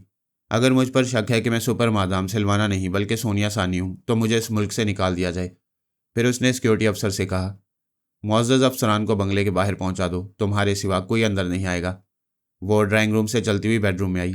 मैंने कहा, बेटी, इस्तीफ़ा देने वाली बात सिर्फ धमकी तक रहे। तुम्हें यहाँ बदस्तूर सुपर मादाम बनकर रहना चाहिए। नहीं पापा, मैं सिर्फ गुस्सा दिखा रही हूँ। कंप्यूटर से रब्ता करने के लिए इशारा मौसूल होने लगा। उसने अपने कंप्यूटर को ऑपरेट किया। स्क्रीन पर सुपर मास्टर की तहरीर उभरने लगी। वो कह रहा था, सुपर मादाम सिलवाना, तुम्हारा नाराज़ होना बजा है। अभी तुमसे ज़रा भी चूक होती तो हम लंबोडा की तरह तुमसे भी महरूम हो जाते। मैं इस मुल्क के तमाम मुकाबरीन से तुम्हारे लिए फ़ाइट कर रहा हूँ। तुम्हें समझा रहा हूँ कि इस्तीफ़ा हरगिज़ ना देना। अगर तुमने ऐसा किया तो मैं भी सुपर मास्टर का ओहदा छोड़ दूंगा। और ये बात मैं तमाम मुकाबरीन से कह रहा हूँ। मैं जानती हूँ आप मुझे बहुत चाहते हैं, लेकिन मैं इसी शर्त पर मौजूदा ओहदे पर रहूँगी कि मुझ पर शुबा न किया जाए, और शुबा हो तो मुझे मुल्क बदर कर दिया जाए। इसके सिवा कोई तीसरी बात मेरे लिए काबिल कबूल नहीं होगी। तुम जो चाहती हो वही होगा। आइंदा कोई तुम्हें चेक करने नहीं आएगा। अगर दुश्मनों ने टेलीपैथी के हरबे इस्तेमाल करके हमारे काबरीन को तुम्हारी मुखालफत पर मजबूर किया तो मैं तुम्हें चोर रास्ते से इस मुल्क से बाहर भेज दूंगा। तुम गुस्सा थूक दो और आराम करो। राब्ता ख़त्म हो गया। लैला, सलमान, जोजो और मैंने इत्मीनान का इजहार किया। अब सानी के लिए ख़तरा नहीं रहा था। दुश्मनों की अब कोई चाल सानी के खिलाफ कामयाब नहीं हो सकती थी। मैं दिमागी तौर पर कार की पिछली सीट पर हाजिर हो गया। अगली सीट पर वो मुसीबत बैठी हुई थी। सिर्फ मरीना ही नहीं, शी तारा भी उस फौजी अफसर के दिमाग में थी जो पाइप के जरिए जहरीली सुई फूंक कर सानी को हलाक करना चाहता था। मरीना ने बड़ी कोशिशों से उस आला अफसर को ट्रैप किया था, तनवीमी अमल के जरिए उसे अपना ताबेदार बना लिया। फिर शी तारा को अपने साथ उसके दिमाग में ले गई थी। उन दोनों को यकीन था कि हम में से किसी को इस आला अफसर पर शुबा नहीं होगा और वो इसके ज़रिए सानी का काम तमाम करके मुझ पर यह साबित करेंगी कि मेरी फैमिली की और बहुत सी कमज़ोरियाँ उनके हाथों में हैं, और वो इसी तरह ली और पारस को भी ठिकाने लगाएंगी। सोचा था क्या और क्या हो गया। इतना भरपूर मंसूबा था कि सानी के मुकद्दर में मौत लिख दी गई थी। उसके बचाव का कोई रास्ता नहीं छोड़ा गया था। इसके बावजूद वो बच गई थी और उनका अलहकार नाकारा हो गया था।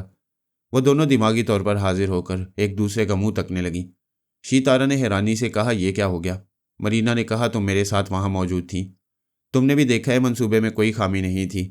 ऐसी राजदारी थी कि मेरे सिवा कोई उस अफसर के दिमाग में नहीं जा सकता था। फिर सानी को कैसे मालूम हो गया कि वह अफसर जहरीली सुई के जरिए उसे हलाक करने वाला है? शी तारा ने कहा, उस अफसर के अंदर हमारी मौजूदगी ने सानी को भी वहाँ पहुँचाया होगा और वह अलहकार के जरिए कत्ल के इरादे को समझ गई होगी। पै सरना खामोश बैठा उनकी बातें सुन रहा था। उसने कहा, जो कुछ भी हुआ सानी के लिए अच्छा हुआ। अब अमरीकी काबरीन का एतमाद सानी पर मजबूत हो जाएगा। उन्हें पुख्ता यकीन हो जाएगा कि लंबोडा की तरह उनकी सुपर मादाम को भी कत्ल करने की साजिश की गई थी। कत्ल करने वाली साजिश ने साबित कर दिया है कि वही सुपर मादाम सिलवाना है। बहन ने पूछा, भाई सरना ये क्या हो रहा है? क्या फरहाद और उसके ख़ानदान वालों ने कामयाबियों का ठेका ले रखा है? क्या उनके मुकद्दर में कभी शिकस्त लिखी नहीं गई है?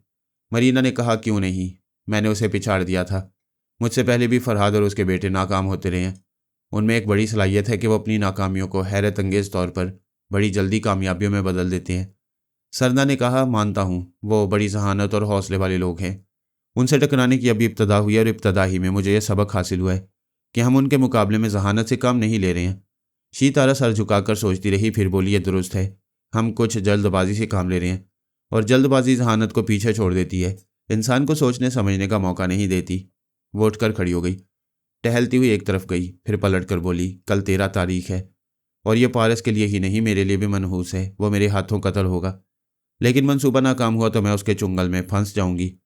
वो भाई के करीब आकर बोली, कोई ज़रूरी तो नहीं कि मैं कल ही उस पर हमला करूं, और करूंगी तो ये जल्दबाजी और हमाकत होगी। पारस की अगली मनहूस तारीख 23 है।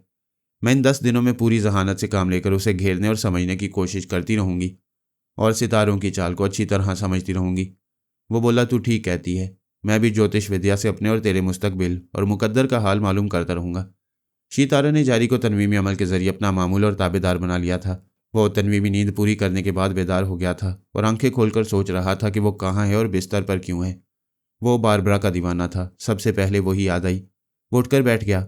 उसे याद आया कि उसकी महबूबा अस्पताल में है और वह दुश्मनों के डर से उससे मिलने के लिए नहीं जा सकता। महबूबा भी संगदिल थी। उससे धोखा खाने के बाद उससे नफरत करने लगी थी। बारबरा ने उसे कहा था कि अगर वह तनवीमी अमल के जरिए उसका मामूल और ताबेदार बन जाए तो वह तमाम उम्र उससे मोहब्बत करती रहेगी। मोहब्बत करने वाले अपनी जान भी दे देते हैं। अगर वो अपना दिमाग बारबरा के हवाले कर दे तो क्या फ़र्क पड़ेगा। जिस सर में उसका सौदा समाया है वो सर उस माशूक का हो जाए तो कोई बात नहीं। उसने सोचा ख्याल ख्वानी की परवाज़ करे और बारबरा के पास पहुंचकर उससे गुफ्तगू करे। उसने आंखें बंद की, बारबरा का तस्वुर किया। उसकी आवाज़ और लहजे को गिरफ्त में लेकर परवाज़ करना चाहा तो हैरान रह गया। तस्वुर में बारबरा नहीं आई, शीतारा दिखाई दी। वो बारबरा के पास जाना चाहता था लेकिन बेख्तियार शीतारा के पास पहुंच गया। वो बोली, हेलो जारी, तुझे याद नहीं है कि तू अस्पताल के सामने बुक स्टॉल के पास खड़ा हुआ था, फिर यहाँ कैसे आ गया? हाँ, मुझे याद नहीं आ रहा है, तुम कौन हो? मैं तेरी मालका हूँ और तू मेरा गुलाम। मेरी मर्जी के बगैर तू ख्याल ख्वानी नहीं करेगा। छुपकर बारबरा के पास जाना चाहेगा तो तेरी गुलामाना जहनीत सोच की परवाज़ को मेरे पास ले आया करेगी। मैं समझ गया, तुमने मुझ पर अमल किया और अपना ताबेदार बना लिया। हाँ, मैं तुझे हुक्म देती हूँ कि बारबरा की दीवानगी में उसके करीब नहीं जाएगा। मैं नहीं जाऊँगा, लेकिन मुझे उससे दूर क्यों करती हो? तेरी सलामती के लिए। क्या तुझे याद है कि बारबरा को एक बड़े ऑपरेशन के बाद दिमागी तवानाई हासिल हो गई थी, जबकि ऐसी मरीज़ा माह 2 माह तक दिमागी और जिस्मानी तौर पर कमज़ोर रहती है? हाँ, मुझे याद है। मैं हैरान हूँ कि उसे अचानक कैसे तवानाई हासिल हो गई। मैं बताती हूँ, उसके साथ कोई पुरस्रार कुव्वत है, एक नादीदा हस्ती उसके आसपास रहती है। तुम नाकाबिल यकीन बात कह रही हो, लेकिन मेरी मालका इसलिए यकीन कर रहा हूँ। जैसा कि मैं तुम्हारा गुलाम बन चुका हूँ, तुम्हारे अहकामात की तामील करता रहूँगा। क्या इसके सिले में मेरी एक आरजू पूरी करोगी? मैं जानती हूँ तेरी आरजू बारबरा है। क्या अभी तुझे अकल नहीं आई कि उसकी आरजू में भटकते हुए मेरा गुलाम बन गया? मैं भटकना नहीं चाहता। तुम किसी तरह बारबरा को यहाँ लाकर मुझे तबाही से बचा सकती हो। हालात साजगार होंगे तो ज़रूर उस लड़की को तेरी झोली में डालूंगी। फिलहाल उसका ख्याल दिमाग से निकाल दे और कमरे से निकलकर पूरे मकान की सफाई कर और किचन में जाकर खाने का इंतज़ाम कर। हम यहाँ किसी मुलाजिम को रखकर कोई ख़तरा मोल लेना नहीं चाहते, और ख़बरदार, मेरी इजाज़त के बगैर इस मकान से बाहर कदम न रखना। वह राब्ता ख़त्म करके अपने कमरे में आई। जैरी वहाँ आकर सफाई करने लगा, फिर रात का खाना तैयार करने के लिए किचन की तरफ गया तो शीतारा ने दरवाजे को अंदर से बंद कर लिया। इसके बाद मेरी पारस की और अपनी जन्म कुंडली खोलकर बैठ गई। पेपे सरना भी अपने कमरे में यही कर रहा था। दोनों बहन भाई ने तय कर लिया था कि आइंदा सितारों की चाल के मुताबिक अपनी चालें चलेंगे। शीतारा 2 घंटे तक ज्योतिष विद्या के मुताबिक मालूमात हासिल करती रही। हिसाब लगाती रही कि कल ही 13 तारीख को पारस हमेशा के लिए रास्ते से हट जाए। हर बार हिसाब करने से यही बात सामने आ रही थी कि वो दोस्त बनकर उस कांटे को अपनी ज़िंदगी से निकाल कर फेंक सकती है। ज्योतिष विद्या कह रही थी कि दोनों के सितारे खूब मिलते हैं, दोनों खूब शीरो शक्कर हो सकती हैं। शीतारा के लिए कोई बात नहीं है, वो सारी दुनिया पर हुकूमत करेगी, लेकिन एक कबाहत है, पारस से शीरो शक्कर होते होते इस्लाम कबूल कर लेगी। वो इल्म नजूम और इल्मुल अदाद से दूसरी राहें तलाश करने लगी। दूसरा रास्ता यह था कि वो पारस से दूर रहे, हर माह की सिर्फ 3 तारीखों में पारस के खिलाफ मंसूबों पर अमल करे। लेकिन कल की 13 तारीख दोस्ती के लिए मौजू है, दुश्मनी के लिए हालात साजगार नहीं है। उसे आइंदा 23 तारीख का इंतज़ार करना होगा। रात को खाने की मेज़ पर शीतारा ने भाई से पूछा, क्या तूने मेरी जन्म कुंडली देखी थी? हाँ, तू बड़ी नसीबों वाली है। सितारों की चाल, एदाद का शुमार और हाथ की लकीरें सब यही कहती हैं कि तू सारी दुनिया पर असरअंदाज होगी। जहाँ जाएगी हुक्मरानी करेगी, लेकिन हुक्मरानी का बुनियादी पत्थर पारस है। ये तो मैं भी जानती हूँ। अगर उस कमबख्त को रास्ते से हटाने में कामयाब हो जाऊंगी तो किसी और के साथ इज़्दवाजी ज़िंदगी गुजारूंगी, लेकिन आम टेलीपैथी जानने वालों की तरह महदूद रहूंगी, कोई नुमाया मुकाम हासिल नहीं कर सकूंगी। तो फिर कैसी ज़िंदगी गुजारेगी, कामरानी और हुक्मरानी या गुमनामी? मैं अपने धर्म पर कायम रहने के लिए गुमनाम ही रहना पसंद करूंगी। शाबाश, फिर तो एक दिन तू पारस को ज़रूर मौत के घाट उतारेगी, और ऐसे वक्त मैं तेरे साथ रहूंगा। क्या तेरी विद्या ने बताया है कि कल की 13 तारीख हमारे लिए मुआफिक नहीं है? हाँ, 10 दिनों के बाद शायद 23 तारीख हमारे मुवाफिक हो। शायद क्यों कह रहा है? इसलिए कि कोई नादीदा रुकावट है, पता नहीं वो किसी की आत्मा है या जिंदा हस्ती। मरीना ने उसे 3 बार देखा है। हो सकता है मरीना किसी तौर पर धोखा खा रही हो। मैं तो धोखा नहीं खा सकता। मैंने अपनी आत्मा को बारबरा तक पहुंचाना चाहा, लेकिन आत्मा मेरे जिस्म से बाहर नहीं आई। मैं सांस रोकते वक्त भी यूं घबरा जाता था जैसे सांस ना रुक रही हो, दम निकल रहा हो। भाई सरना, ये कैसी बला है जो हमारे पीछे पड़ गई है? हमें यह भेद मालूम करना ही होगा। अगर वो आत्मा है तो हमेशा अपने जिस्म से बाहर नहीं रहती होगी, और जिंदा हस्ती है तो हमेशा बारबरा और पारस की निगरानी नहीं करती होगी। मरीना ने कहा, तुमने बहुत अच्छा नुक्ता बयान किया है। हम उस हस्ती की अदम मौजूदगी में बारबरा और पारस के पास जा सकती हैं। शीतारा ने पूछा, यह कैसे मालूम होगा कि वह हस्ती उनके करीब मौजूद है या नहीं? उसके आने जाने का टाइम टेबल मालूम होना चाहिए। सरना ने कहा, मरीना तू अभी आत्मा शक्ति के जरिए पारस के पास जा, मैं बारबरा के पास जाता हूँ। यूं वक्फे वक्फे से आते जाते रहेंगे तो हमें उस पुरस्कार हस्ती का टाइम टेबल मालूम हो जाएगा। उन्होंने खाने से फारिग होकर कुछ देर आराम किया, फिर मरीना अपने कमरे का और सरना अपने कमरे का दरवाज़ा अंदर से बंद करके बिस्तर पर लेट गए। आत्मा शक्ति के तरीक़ेकार पर अमल करते हुए अपने जिस्म से और अपनी रिहाइशगाह से बाहर निकल गए। मरीना पारस के पास पहुंच गई। वो एक 4 स्टार होटल के कमरे में था। वो होटल उस रिहाइशगाह से सिर्फ 100 गज के फासले पर था जहाँ शीतारा और पैपे सरना ने क्याम किया था। पारस एक पलंग पर आधा लेटा हुआ था, आधा बैठा हुआ था और खला में यूं तक रहा था जैसे किसी ख्यालख्वानी करने वाले की बातें अपने दिमाग में सुन रहा हो। ये अच्छा मौका था। अगर मरीना अपनी आत्मा जिस्म में वापस ले आती और ख्यालख्वानी के जरिए पारस के दिमाग में आसानी से पहुंच जाती, वो उसे महसूस न करता, क्योंकि पहले से कोई उसके अंदर मौजूद था जिसकी बातें सुनते वक्त वो खला में तक रहा है। इस तरह 2 फायदे हासिल होते। एक तो वो पारस के साथ होने वाली प्राइवेट गुफ्तगू सुनकर मालूमात में इजाफा करती, दूसरे दिमाग में देर तक रहकर कुछ और चोर ख्यालात पढ़ लेती। किस्मत साथ देती तो मौका पाकर उसके अंदर जल्जला भी पैदा कर देती। अब तो वो मेरे और मेरे बेटों के मामलात में किस्मत पर ही भरोसा करने लगी थी। अपनी पैदाइशी मक्कारी काम नहीं आ रही थी। वो फौरन अपने बंद कमरे में अपने जिस्म के पास आई, फिर ठिठक गई। उसका जिस्म बिस्तर पर बेहिस हरकत पड़ा हुआ था और उसके पास वो नौरानी दोशीज़ा बैठी हुई थी। मरीना ने सोचा कि योगा का अमल ख़त्म करे ताकि आत्मा जिस्म में आए और वो सांस लेना शुरू करे। वो सांस ना ले सकी। आत्मा को अपने जिस्म की तरफ आने का रास्ता नहीं मिल रहा था। वो जिधर से आना चाहती थी उधर नूर हायल हो जाता था। उसने कई सिमत से अपने जिस्म में आने की कोशिश की, लेकिन नाकाम हुई। परेशान होकर सोचने लगी, क्या करूं? अपने बदन में कैसे जाऊं? मैंने कभी सोचा भी नहीं था कि ऐसा नूर मेरी आत्मा का रास्ता यूं रोकेगा कि मेरे लिए ज़िंदगी के दरवाजे बंद हो जाएंगे। वो एक लाश की तरह पड़े हुए जिस्म को देख रही थी। अब इस जिस्म को ज़िंदगी मिलने की उम्मीद थी, क्योंकि वो 40 मिनट तक सांस रोक लेती थी। इस अरसा में वह जिस्म के अंदर आकर सांस ले सकती थी, वरना 40 मिनट के बाद हमेशा के लिए दम बाहर ही रह जाता। बहुत बुरी तरह फंस गई थी। अभी 8 मिनट गुजरे थे, 32 मिनट रह गए थे। इन गुजरते हुए लम्हात में ज़िंदगी भी मिल सकती थी और मौत भी। ये बात यकीन की हद तक समझ में आ गई थी कि वह नूर अपने जिस्म तक पहुंचने नहीं देगा। इस सिलसिले में पैपे सरना से मदद हासिल करना चाहिए। पैपे सरना आत्मा शक्ति के जरिए अस्पताल के उस कमरे में गया था जहां बारबरा आराम कर रही थी। उसने देखा वो एक बिस्तर पर लेटी हुई थी और तन्हा थी। रात के वक्त अस्पताल में वीरानी सी थी। मरीजों और इयादत करने वालों की आमदोरफ्त नहीं थी। अस्पताल का मुख्तसर सा अमला था, गोया रास्ता बिल्कुल साफ था। वह वहां जाकर बारबरा को कमज़ोर बनाकर उसके दिमाग पर कब्जा जमा सकता था और उसे आसानी से अपनी रिहाइशगाह में ला सकता था। सबसे ज़्यादा इत्मीनान की बात यह थी कि वह नौरानी दोशीज़ा पहरा नहीं दे रही थी। वो अस्पताल से वापस आ गया। अपने बंद कमरे में अपने साकित जिस्म के पास आया, मगर ठिठक गया। उसका जिस्म एक लाश की तरह बिस्तर पर पड़ा हुआ था और बिस्तर के पास एक नौरानी बुजुर्ग बैठे हुए थे। बेशक व शुबा वह जनाब अली असदुल्ला तबरेज़ी थे। सरना ने आत्मा शक्ति से अपने जिस्म में आना चाहा, लेकिन नूर की एक किरण हायल हो गई। रास्ता रुक गया।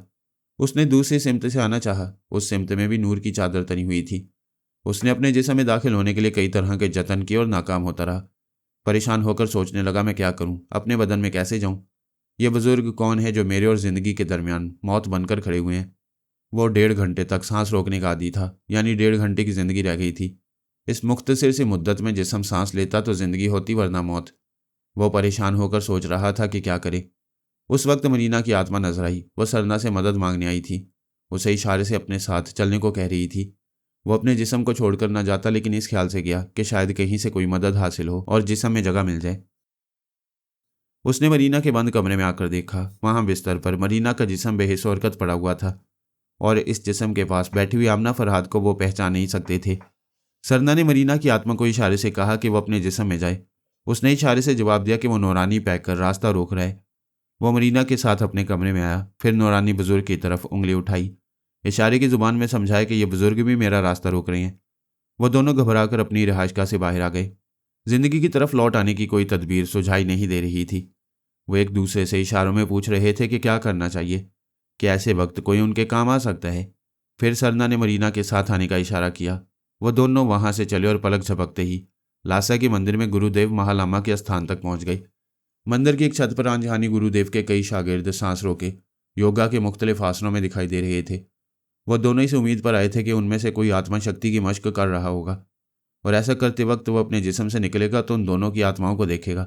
वो इशारों में हालत इज़हार बयान करेंगे और उससे मदद तलब करेंगे। वहां आंजहानी गुरुदेव के जितने चेले थे सब योगा की मशकों में मसरूफ थे। उनमें से कोई आत्मा शक्ति की मशक नहीं कर रहा था। वो दोनों कुछ देर इंतजार करने के बाद मायूस होकर वापस आ गए। उस बंद कमरे में बुजुर्ग की आवाज़ उभरी, वापस आ गए? पैपे सरना के दिमाग में वो आवाज़ गूंजने लगी, वापस आ गए, वापस आ गए। मरीना के दिमाग में भी यही आवाज़ और अल्फाज गर्दिश कर रहे थे। बुजुर्ग ने पूछा, मेरी आवाज़ तुम्हें कहाँ मौसूल हो रही है, अपने दिमाग में या अपनी आत्मा में? लेकिन आत्मा तो सुन नहीं सकती, बोल नहीं सकती, इसलिए तुम मेरी बातें अपने दिमाग में सुन रहे हो। और अगर दिमाग में सुन रहे हो तो इसका मतलब है तुम्हारा जिस्म जिंदा है। जिंदा ना होता तो दिमाग ना सुनता। यूं साबित हुआ कि तुम्हारी आत्मा या रूह जिस्म के बाहर नहीं है। बाहर होती तो तुम मर चुके होते। तुम समझते हो कि आत्मा शक्ति से तुम्हारी रूह जहाँ चाहती है वहाँ पहुँच जाती है। ये गलत है। हमारा अकीदा है कि रूह एक ही बार जिस्म से अलहदा होती है, फिर वो आलम अरवाह में चली जाती है। फिर क़यामत के दिन वो खालिक हकीकी हमें ज़िंदगी देता है और एमाल के मुताबिक जन्नत और जहन्नुम देता है। हमारी दुनिया में ऐसा कभी नहीं होता कि आदमी सांस रोककर आर्जी तौर पर मरता हो और अपनी रूह को सारी दुनिया की सैर कराने के बाद फिर जी उठता हो। ये जो तुम अभी लासा के मंदिर गए थे, ये जो मैं पेरिस से यहाँ पहुँचा हुआ हूँ, तो ये हमारी तुम्हारी रूह नहीं है। ये रूह की वो तवानाई है जो हज़ारों मील की दूरी तक देखती है। पेरिस के टीवी कैमरे के सामने एक्ट करने वाला अदाकार उज़्बेकिस्तान के हर टीवी स्क्रीन पर देखा जाता है। फ़र्क यह है कि स्क्रीन के किरदार को हमारी ज़ाहरी आँख देखती है और रूहानी किरदार को सिर्फ बातनी आँख देख पाती है। हमने तुमने रूहानियत में कमाल का दर्जा हासिल किया, इसलिए बसारत से नहीं बसीरत से एक दूसरे को देख रहे हैं। वॉइस ऑफ अमेरिका से नशर होने वाली आवाज़ उज़्बेकिस्तान में सुनी जा रही है। इसी तरह रूहानी तवानाई से तुम मेरी आवाज़ अपने दिमाग में सुन रहे हो। सवाल पैदा होता है कि ये रूह का तमाशा नहीं है तो फिर क्या है? ये रूहानी टेलीपैथी है जो सिर्फ इबादत और रियाजत से हासिल होती है और इसके लिए पाकीज़गी लाजमी है। सरना, तुम्हारी रूहानी कुव्वत महदूद है और महदूद रहेगी क्योंकि तुम्हारी पाकीज़गी महदूद है। ऐसी तहारत का सबक हमें रूह की पाकीज़गी तक ले जाता है और रूह हमें लामहदूद तवानाई तक ले जाती है। यही वजह है कि मैं तुम्हारे सामने सांस ले रहा हूँ। तुम और मरीना हमारे सामने सांस लेने के काबिल नहीं रहे हो। सांसों का लेन देन कादर मुतलक की मर्जी से जारी रहता है। हमें हुक्म था कि सिर्फ उतनी देर तुम्हारे सांसों को रोकें, फिर रमा रहने दें। सो वो वक्त गुजर गया, हम जा रहे हैं। खुदा तुम्हें अक्ल और ईमान दे। दूसरे लम्हे में सरना हड़बड़ा कर उठ बैठा। उधर मरीना अपने बिस्तर पर उठकर बैठ गई थी। दोनों को यूं लग रहा था जैसे एक को ख्वाब था जो टूट गया और आंखें खुल गई हैं। उन्होंने घड़ी देखी, पता चला तकरीबन आधे घंटे तक सांस रुकी रही थी। मरीना अपने कमरे से निकली और सरना के कमरे में आकर कहा, माय गॉड, मुझे तो यकीन हो चला था कि हम कभी जिंदगी की तरफ लौट कर नहीं आ सकेंगे। सरना गहरी संजीदगी से सोचते हुए बोला, आज हम किस्मत से बच गए, आइंदा क्या होगा? वो बोली, हम दीवार पर जोर से गेंद ना मारें तो वो गेंद पलटकर हमारी तरफ नहीं आएगी। अगर हम फरहाद से और उसके तमाम अहबाब से दूर रहें, उन पर पत्थर ना फेंके तो जवाबन हमें वो लोग पत्थर नहीं मारेंगे। यह है तो दानिशमंदी की बात, लेकिन मैं मर्द हूँ, शहजोर हूँ। ये मेरे लिए दुश्मन के सामने घुटने टेकने वाली बात होगी। मर्द जब मैदान जंग में होता है तो शिकस्त खाकर मैदान से नहीं भागता, बल्कि शिकस्त की वजह मालूम करता है, अपनी कमज़ोरियों को दूर करता है। आज हम नादानिस्तगी में फंस गए थे, आइंदा नहीं फंसेंगे। वो बूढ़ा जो तुम्हारे बेहिस जिस्म के पास बैठा था वो कह रहा था, ये आत्मा वात्मा कुछ नहीं है बल्कि रूहानी टेलीपैथी है, और वह मुसलमान तुमसे और मुझसे ज़्यादा इस रूहानी टेलीपैथी में पावरफुल है। इसका मतलब है वो आइंदा भी हमारी आत्मा शक्ति के लिए प्रॉब्लम बनेगा। अगर वो आइंदा हमारे सांस रोकने के दौरान आएगा तो फिर हमें दोबारा सांस लेने नहीं देगा। वो ओल्ड मैन हमें मार डालेगा। ये बच्चों का खेल नहीं है कि वो बार बार हमें ट्रैप करता रहेगा। मैं मानता हूँ उसकी आत्मा शक्ति ज़्यादा है। अगर मैं आत्मा शक्ति के ज़रिए फरहाद और उसके किसी रिश्तेदार के पास ना जाऊँ तो वह बूढ़ा मेरी सांस रोकने नहीं आएगा। लेकिन मैं जिस्मानी तौर पर फौलाद हूँ। फरहाद और उसके बेटों को गीले कपड़ों की तरह नचोड़ सकता हूँ। ऐसे महाज पर वो बूढ़ा रूहानी टेलीपैथी जानने वाला मेरा कुछ नहीं बिगाड़ सकेगा। हमें शी तारा को इस मौजूदा तजुर्बे के मुतालिक तफसील से बताना चाहिए। मेरी बहन मेरे दिमाग में मौजूद है, सब कुछ सुन रही है और समझ रही है। ये बताओ, तुम पारस के पास गई थी? हाँ, मैं ये तो बताना भूल गई। ये जो सामने होटल है उसके एक कमरे में पारस मौजूद है। वो चौंक कर खड़ा हो गया। क्या वाकई? मैं सच कह रही हूँ। तो मैं यही बताने अपने जिस्म में वापस आना चाहती थी, मगर उस नूरानी दोशीज़ा ने रास्ता रोक लिया। सरना ने कहा, ओ गॉड, दुश्मन हमारे इस कदर करीब है और हम अब तक उससे गाफिल रहे। शीतारा ने पूछा, मरीना, क्या पारस तुम्हें मौजूदा हुलिया में पहचानता है? नहीं, उसने ये मौजूदा बहरूप नहीं देखा है। मेरा ख्याल है वो हम में से किसी को नहीं पहचान रहा। यूं ही इत्तफाकन सामने वाले होटल में आ गया है। क्या वो तन्हा है? बिल्कुल तन्हा है। जब मैं वहां गई तो उस कमरे में कोई दूसरा नहीं था। कमरा नंबर बताओ। 307। वो जूते पहनते हुए बोला, मैं अभी उससे निमट लूंगा। भाई सरना, सितारों की चाल के खिलाफ ना चल। तू उसे जान से नहीं मार सकेगा। मैं जानता हूं उसे जान से नहीं मारूंगा, सिर्फ अपाहिज बनाकर छोड़ दूंगा। घड़ी देखो, रात के 12:05 हो चुके हैं। उसकी मनहूस 13 तारीख शुरू हो चुकी है। हाँ, इस लिहाज से उसकी शामत आ सकती है। तू हिमालय पहाड़ है, पारस को पीस कर रख देगा। वो जाते हुए बोला, मेरी वापसी में ख्वाह कितनी ही देर हो जाए, तू मेरे दिमाग में खैरियत मालूम करने ना आना। तेरे आने से दुश्मनों के लिए मेरे भाई का दरवाज़ा खुला रहेगा। भाई सरना, तू करीब ही जा रहा है, वापसी में देर नहीं होनी चाहिए। मेरी बहन अगर वो जान छुड़ाकर भागेगा तो उसका ताक़ुब करने के लिए मुझे दूर जाना ही होगा। मरीना, मेरी बहन को ले जा और मेरे आने तक इसे अपने पास ही सुलाना। मेरे लिए ख्वामखा ना जागना। वो जाने लगा। शीतारा और मरीना उसे दूर तक जाते हुए देखती रहीं। चूंकि होटल सामने ही था इसलिए सरना गाड़ी नहीं ले गया। शीतारा ने कहा, मरीना, मुझे नींद नहीं आएगी, जैरी से कहो कॉफ़ी बनाए। मरीना ने जैरी को बुलाकर कॉफ़ी बनाने का हुक्म दिया। शीतारा सामने होटल की तीसरी मंजिल की तरफ देख रही थी और सोच रही थी, इसी मंजिल के कमरा नंबर 7 में पारस है। आधी रात गुजर चुकी है। वो सो रहा होगा, वैसे जागता भी होगा तो फर्क नहीं पड़ेगा। मेरा भाई सोए हुए शेर को जगाकर शिकार करता है। फिर वो सोचने लगी, लेकिन ये बाप बेटे हवास पर छाए रहते हैं। सभी कहते हैं और इनकी हिस्ट्री भी कहती है कि ये कभी आसानी से काबू में नहीं आते। लेकिन ये तो बहुत आसान सा लग रहा है। बस इस कमरे में जाना है और उस खतरनाक नौजवान को तोड़ फोड़ कर आ जाना है। मरीना ने पास आकर पूछा, होटल की तरफ क्या तक रही हो? वो एक उंगली से इशारा करते हुए बोली, पारस उधर तीसरी मंजिल में है। अभी उसके टूटने फूटने की खुशखबरी मिलेगी। नहीं शीतारा, ये इतना आसान नहीं है। मैं मानती हूँ तुम्हारा भाई पहाड़ है, मगर पारस भी फौलाद है। फिर यह कि वो ताकत से ज़्यादा मक्कारी से काम निकालता है। मैं उसकी रग रग से वाकिफ़ हूँ। उसने तुझे फंसाया था या खुद फंस गई थी? मैं ही दीवानी हो गई थी। सच पूछो तो आज भी उसके सामने कोई दूसरा मर्द मुतासिर नहीं करता। उसमें ऐसी क्या बात है? उसके प्यार में, उसकी कुर्बत में जहरीली कशिश है। शीतारा, तुमने उसे रेस्तोरां में बड़ी देर तक करीब से देखा है। क्या उसकी खूब रुई मुतासिर नहीं करती है? वो मुंह फेर कर बोली, हूँ, अभी मेरा भाई उसकी खूब रुई को मिट्टी में मिलाकर आने वाला है। उसकी बात खत्म होते ही दूर से सरना आता दिखाई दिया। वह दोनों दौड़ती उसके करीब जाने लगी। शीतारा दौड़ती हुई बोली, भाई सरना, जल्दी बोल, हार या जीत। वो करीब आते हुए दोनों हाथों को फिजा में लहराते हुए बोला, मेरी बहना, भला तेरा भाई कभी मैदान हार सकता है?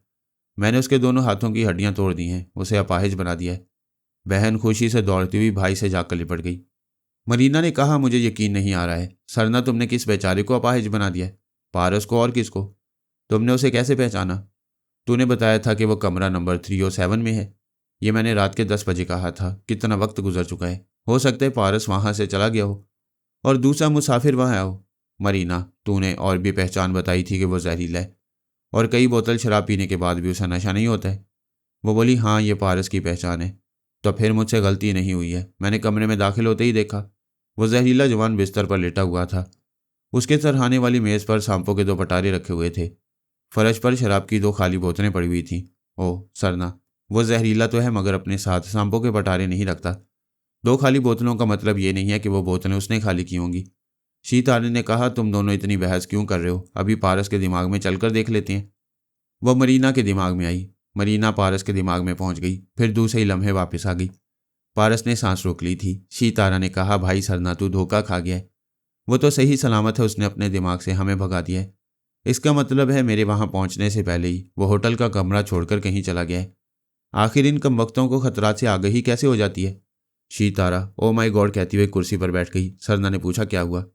होगा क्या, तू सोचे समझे बगैर उसे अपाहिज बनाने चला गया। ये बात हम में से किसी ने नहीं सोची कि रूहानी टेलीपैथी जानने वाली दोशीज़ा और बूढ़े ने तुम्हारी आत्मा शक्ति वाली मसरूफियात देखी थी। उन्होंने पारस को बताया होगा कि हमने उसे होटल के कमरे में देख लिया है।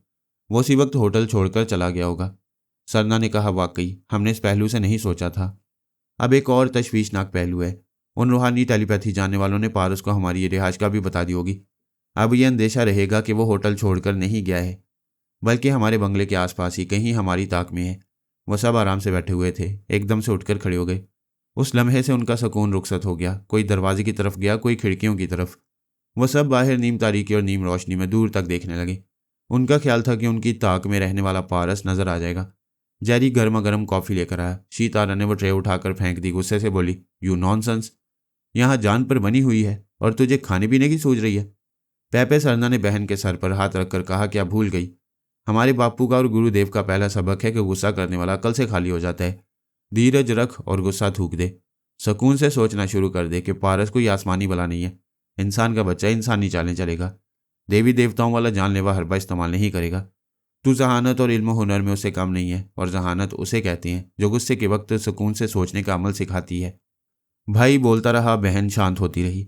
फिर वो मुस्कुराकर उसके सीने पर सर रखते हुए बोली, मेरे भाई जैसा दुनिया में कोई नहीं है। तेरी एक बात से मेरे अंदर हौसले भर जाते हैं। मेरा सुकून बर्बाद करने वाले शैतान के बच्चे से मैं निमट लूंगी। वो फिर खिड़कियों और दरवाजों के पास जाकर बाहर दूर तक देखने लगे। मरीना ने शीतारा से कहा, तुम कहती हो वो तुम्हारा सुकून बर्बाद कर रहा है? जरा गौर करो, वो तो शायद तुम बहन भाई को अच्छी तरह जानता भी नहीं है। उसने कभी तुमसे छेड़ नहीं की, कभी दुश्मन का रवैया इख्तियार नहीं किया। क्या ये दुश्मनी नहीं है? वो हमें अंदेशों में और इस्तराब में मुब्तला कर रहा है। वो नहीं कर रहा है, तुम खुद मुस्तरिब हो रही हो सकता है वो कहीं दूर आराम से सो रहा हो। मैं उस पूरे खानदान को जानती हूँ। वो लोग कभी ख्वामखा किसी पर हमला नहीं करते। जब तक पारस को छेड़ा नहीं जाएगा तब तक वो हमसे दूर रहेगा। ज़्यादा से ज़्यादा ये करेगा कि हमसे बाखबर रहने के लिए हमारी निगरानी करता रहेगा। हमारी रिहाइशगाह के अतराफ उसके आदमी होंगे। वो खुद कहीं आराम से सो रहा होगा। सरना ने कहा, मरीना तेरी बात समझ में आती है। जब हमने अभी तक उसका कुछ नहीं बिगाड़ा है और उसने हमें कोई नुकसान नहीं पहुंचाया है, तो वो ख्वामखा हम पर हमला नहीं करेगा। हमारे और उसके दरमियान दुश्मनी की कोई बुनियादी वजह नहीं है। शीतारा ने कहा, वजह है। दरअसल वो हमारा दुश्मन नहीं है। हमारी ज्योतिष विद्या ने हमें उसका दुश्मन बना दिया है। हमारी विद्या कहती है कि वो आइंदा मेरी ज़िंदगी में इनकलाबी तब्दीलियाँ लाएगा जो हमारे धर्म के खिलाफ होंगी, और ये मालूम होते ही हम उसके खिलाफ हो गए। वाकई दुश्मनी यहीं से शुरू हुई और हमसे शुरू हुई। लेकिन मेरी बहना, ये हमारी मजबूरी है। अगर हम दोस्ती करेंगे तो धर्म के हवाले से नुकसान उठाएंगे। बेहतर यह है कि दुश्मनी की जाए, ना दोस्ती। मेरे सितारे कहते हैं अगर मैं अपनी पसंद के किसी नौजवान से शादी कर लूँ तो एक खुशहाल घरेलू ज़िंदगी गुजारूंगी। मेरी शादी होते ही पारस की बला टल जाएगी। मेरी बहन, हमने गैर मामूली उलूम हासिल करने के लिए बचपन से मेहनत और कड़ी मुशक्क़त की है। ये इसलिए नहीं की कि तू गुमनाम घरेलू ज़िंदगी गुजार कर इस दुनिया से चली जाए।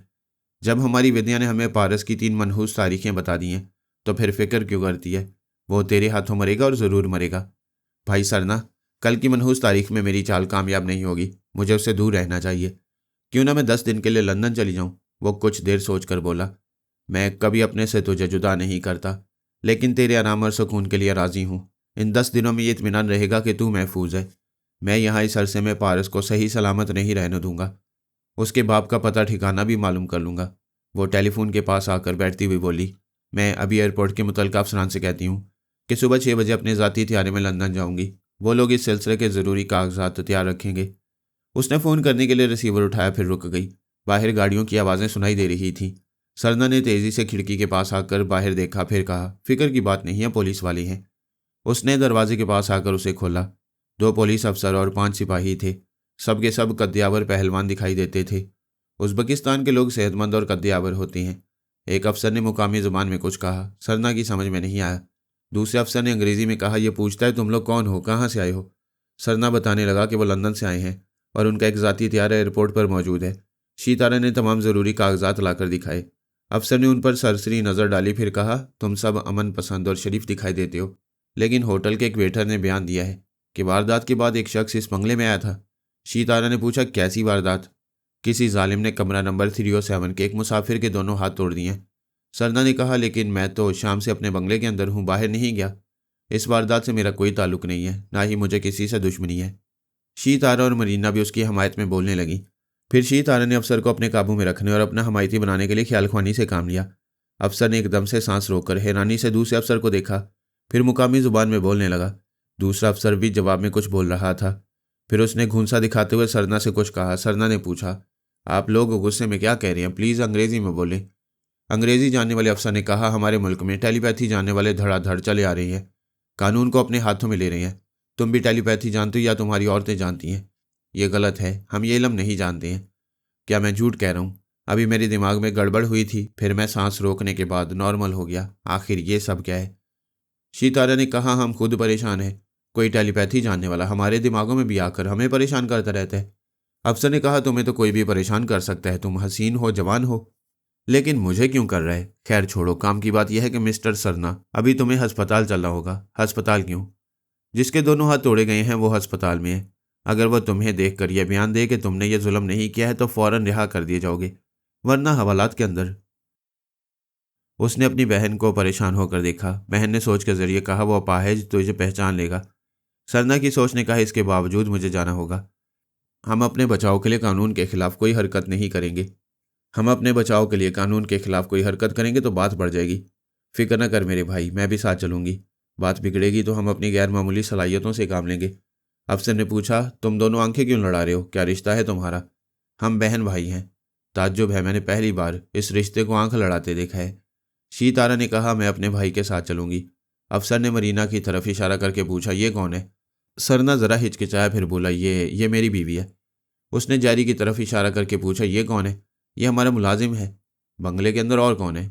और कोई नहीं है, हम सिर्फ 4 हैं। ठीक है, ये मकान लॉक करो और सब के सब गाड़ी में बैठ जाओ।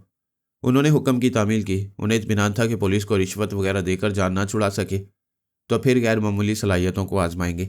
वह सब गाड़ी के पिछले हिस्से में आकर बैठ गए। 2 सिपाहियों ने दरवाज़ा बंद करके उसे लॉक कर दिया। अंदर बैठने के बाद पता चला कि वो चारों तरफ से बंद हो गई हैं। ड्राइविंग सीट और उनके दरमियान एक लोहे की चादर थी। दाएं बाएं की आखनी चादरों में कोई खिड़की नहीं थी। छत पर एक नन्हा सा बल्ब रोशन था। उसकी मध्यम रोशनी में सफ़ेद धुआं सा फैलता हुआ दिखाई दिया। तब पता चला वो जाल में फंस गए हैं। धुआं बढ़ता और फैलता जा रहा था। पै सरना ने गुर्राते हुए पूरी कुव्वत से दरवाजे को टक्कर मारी।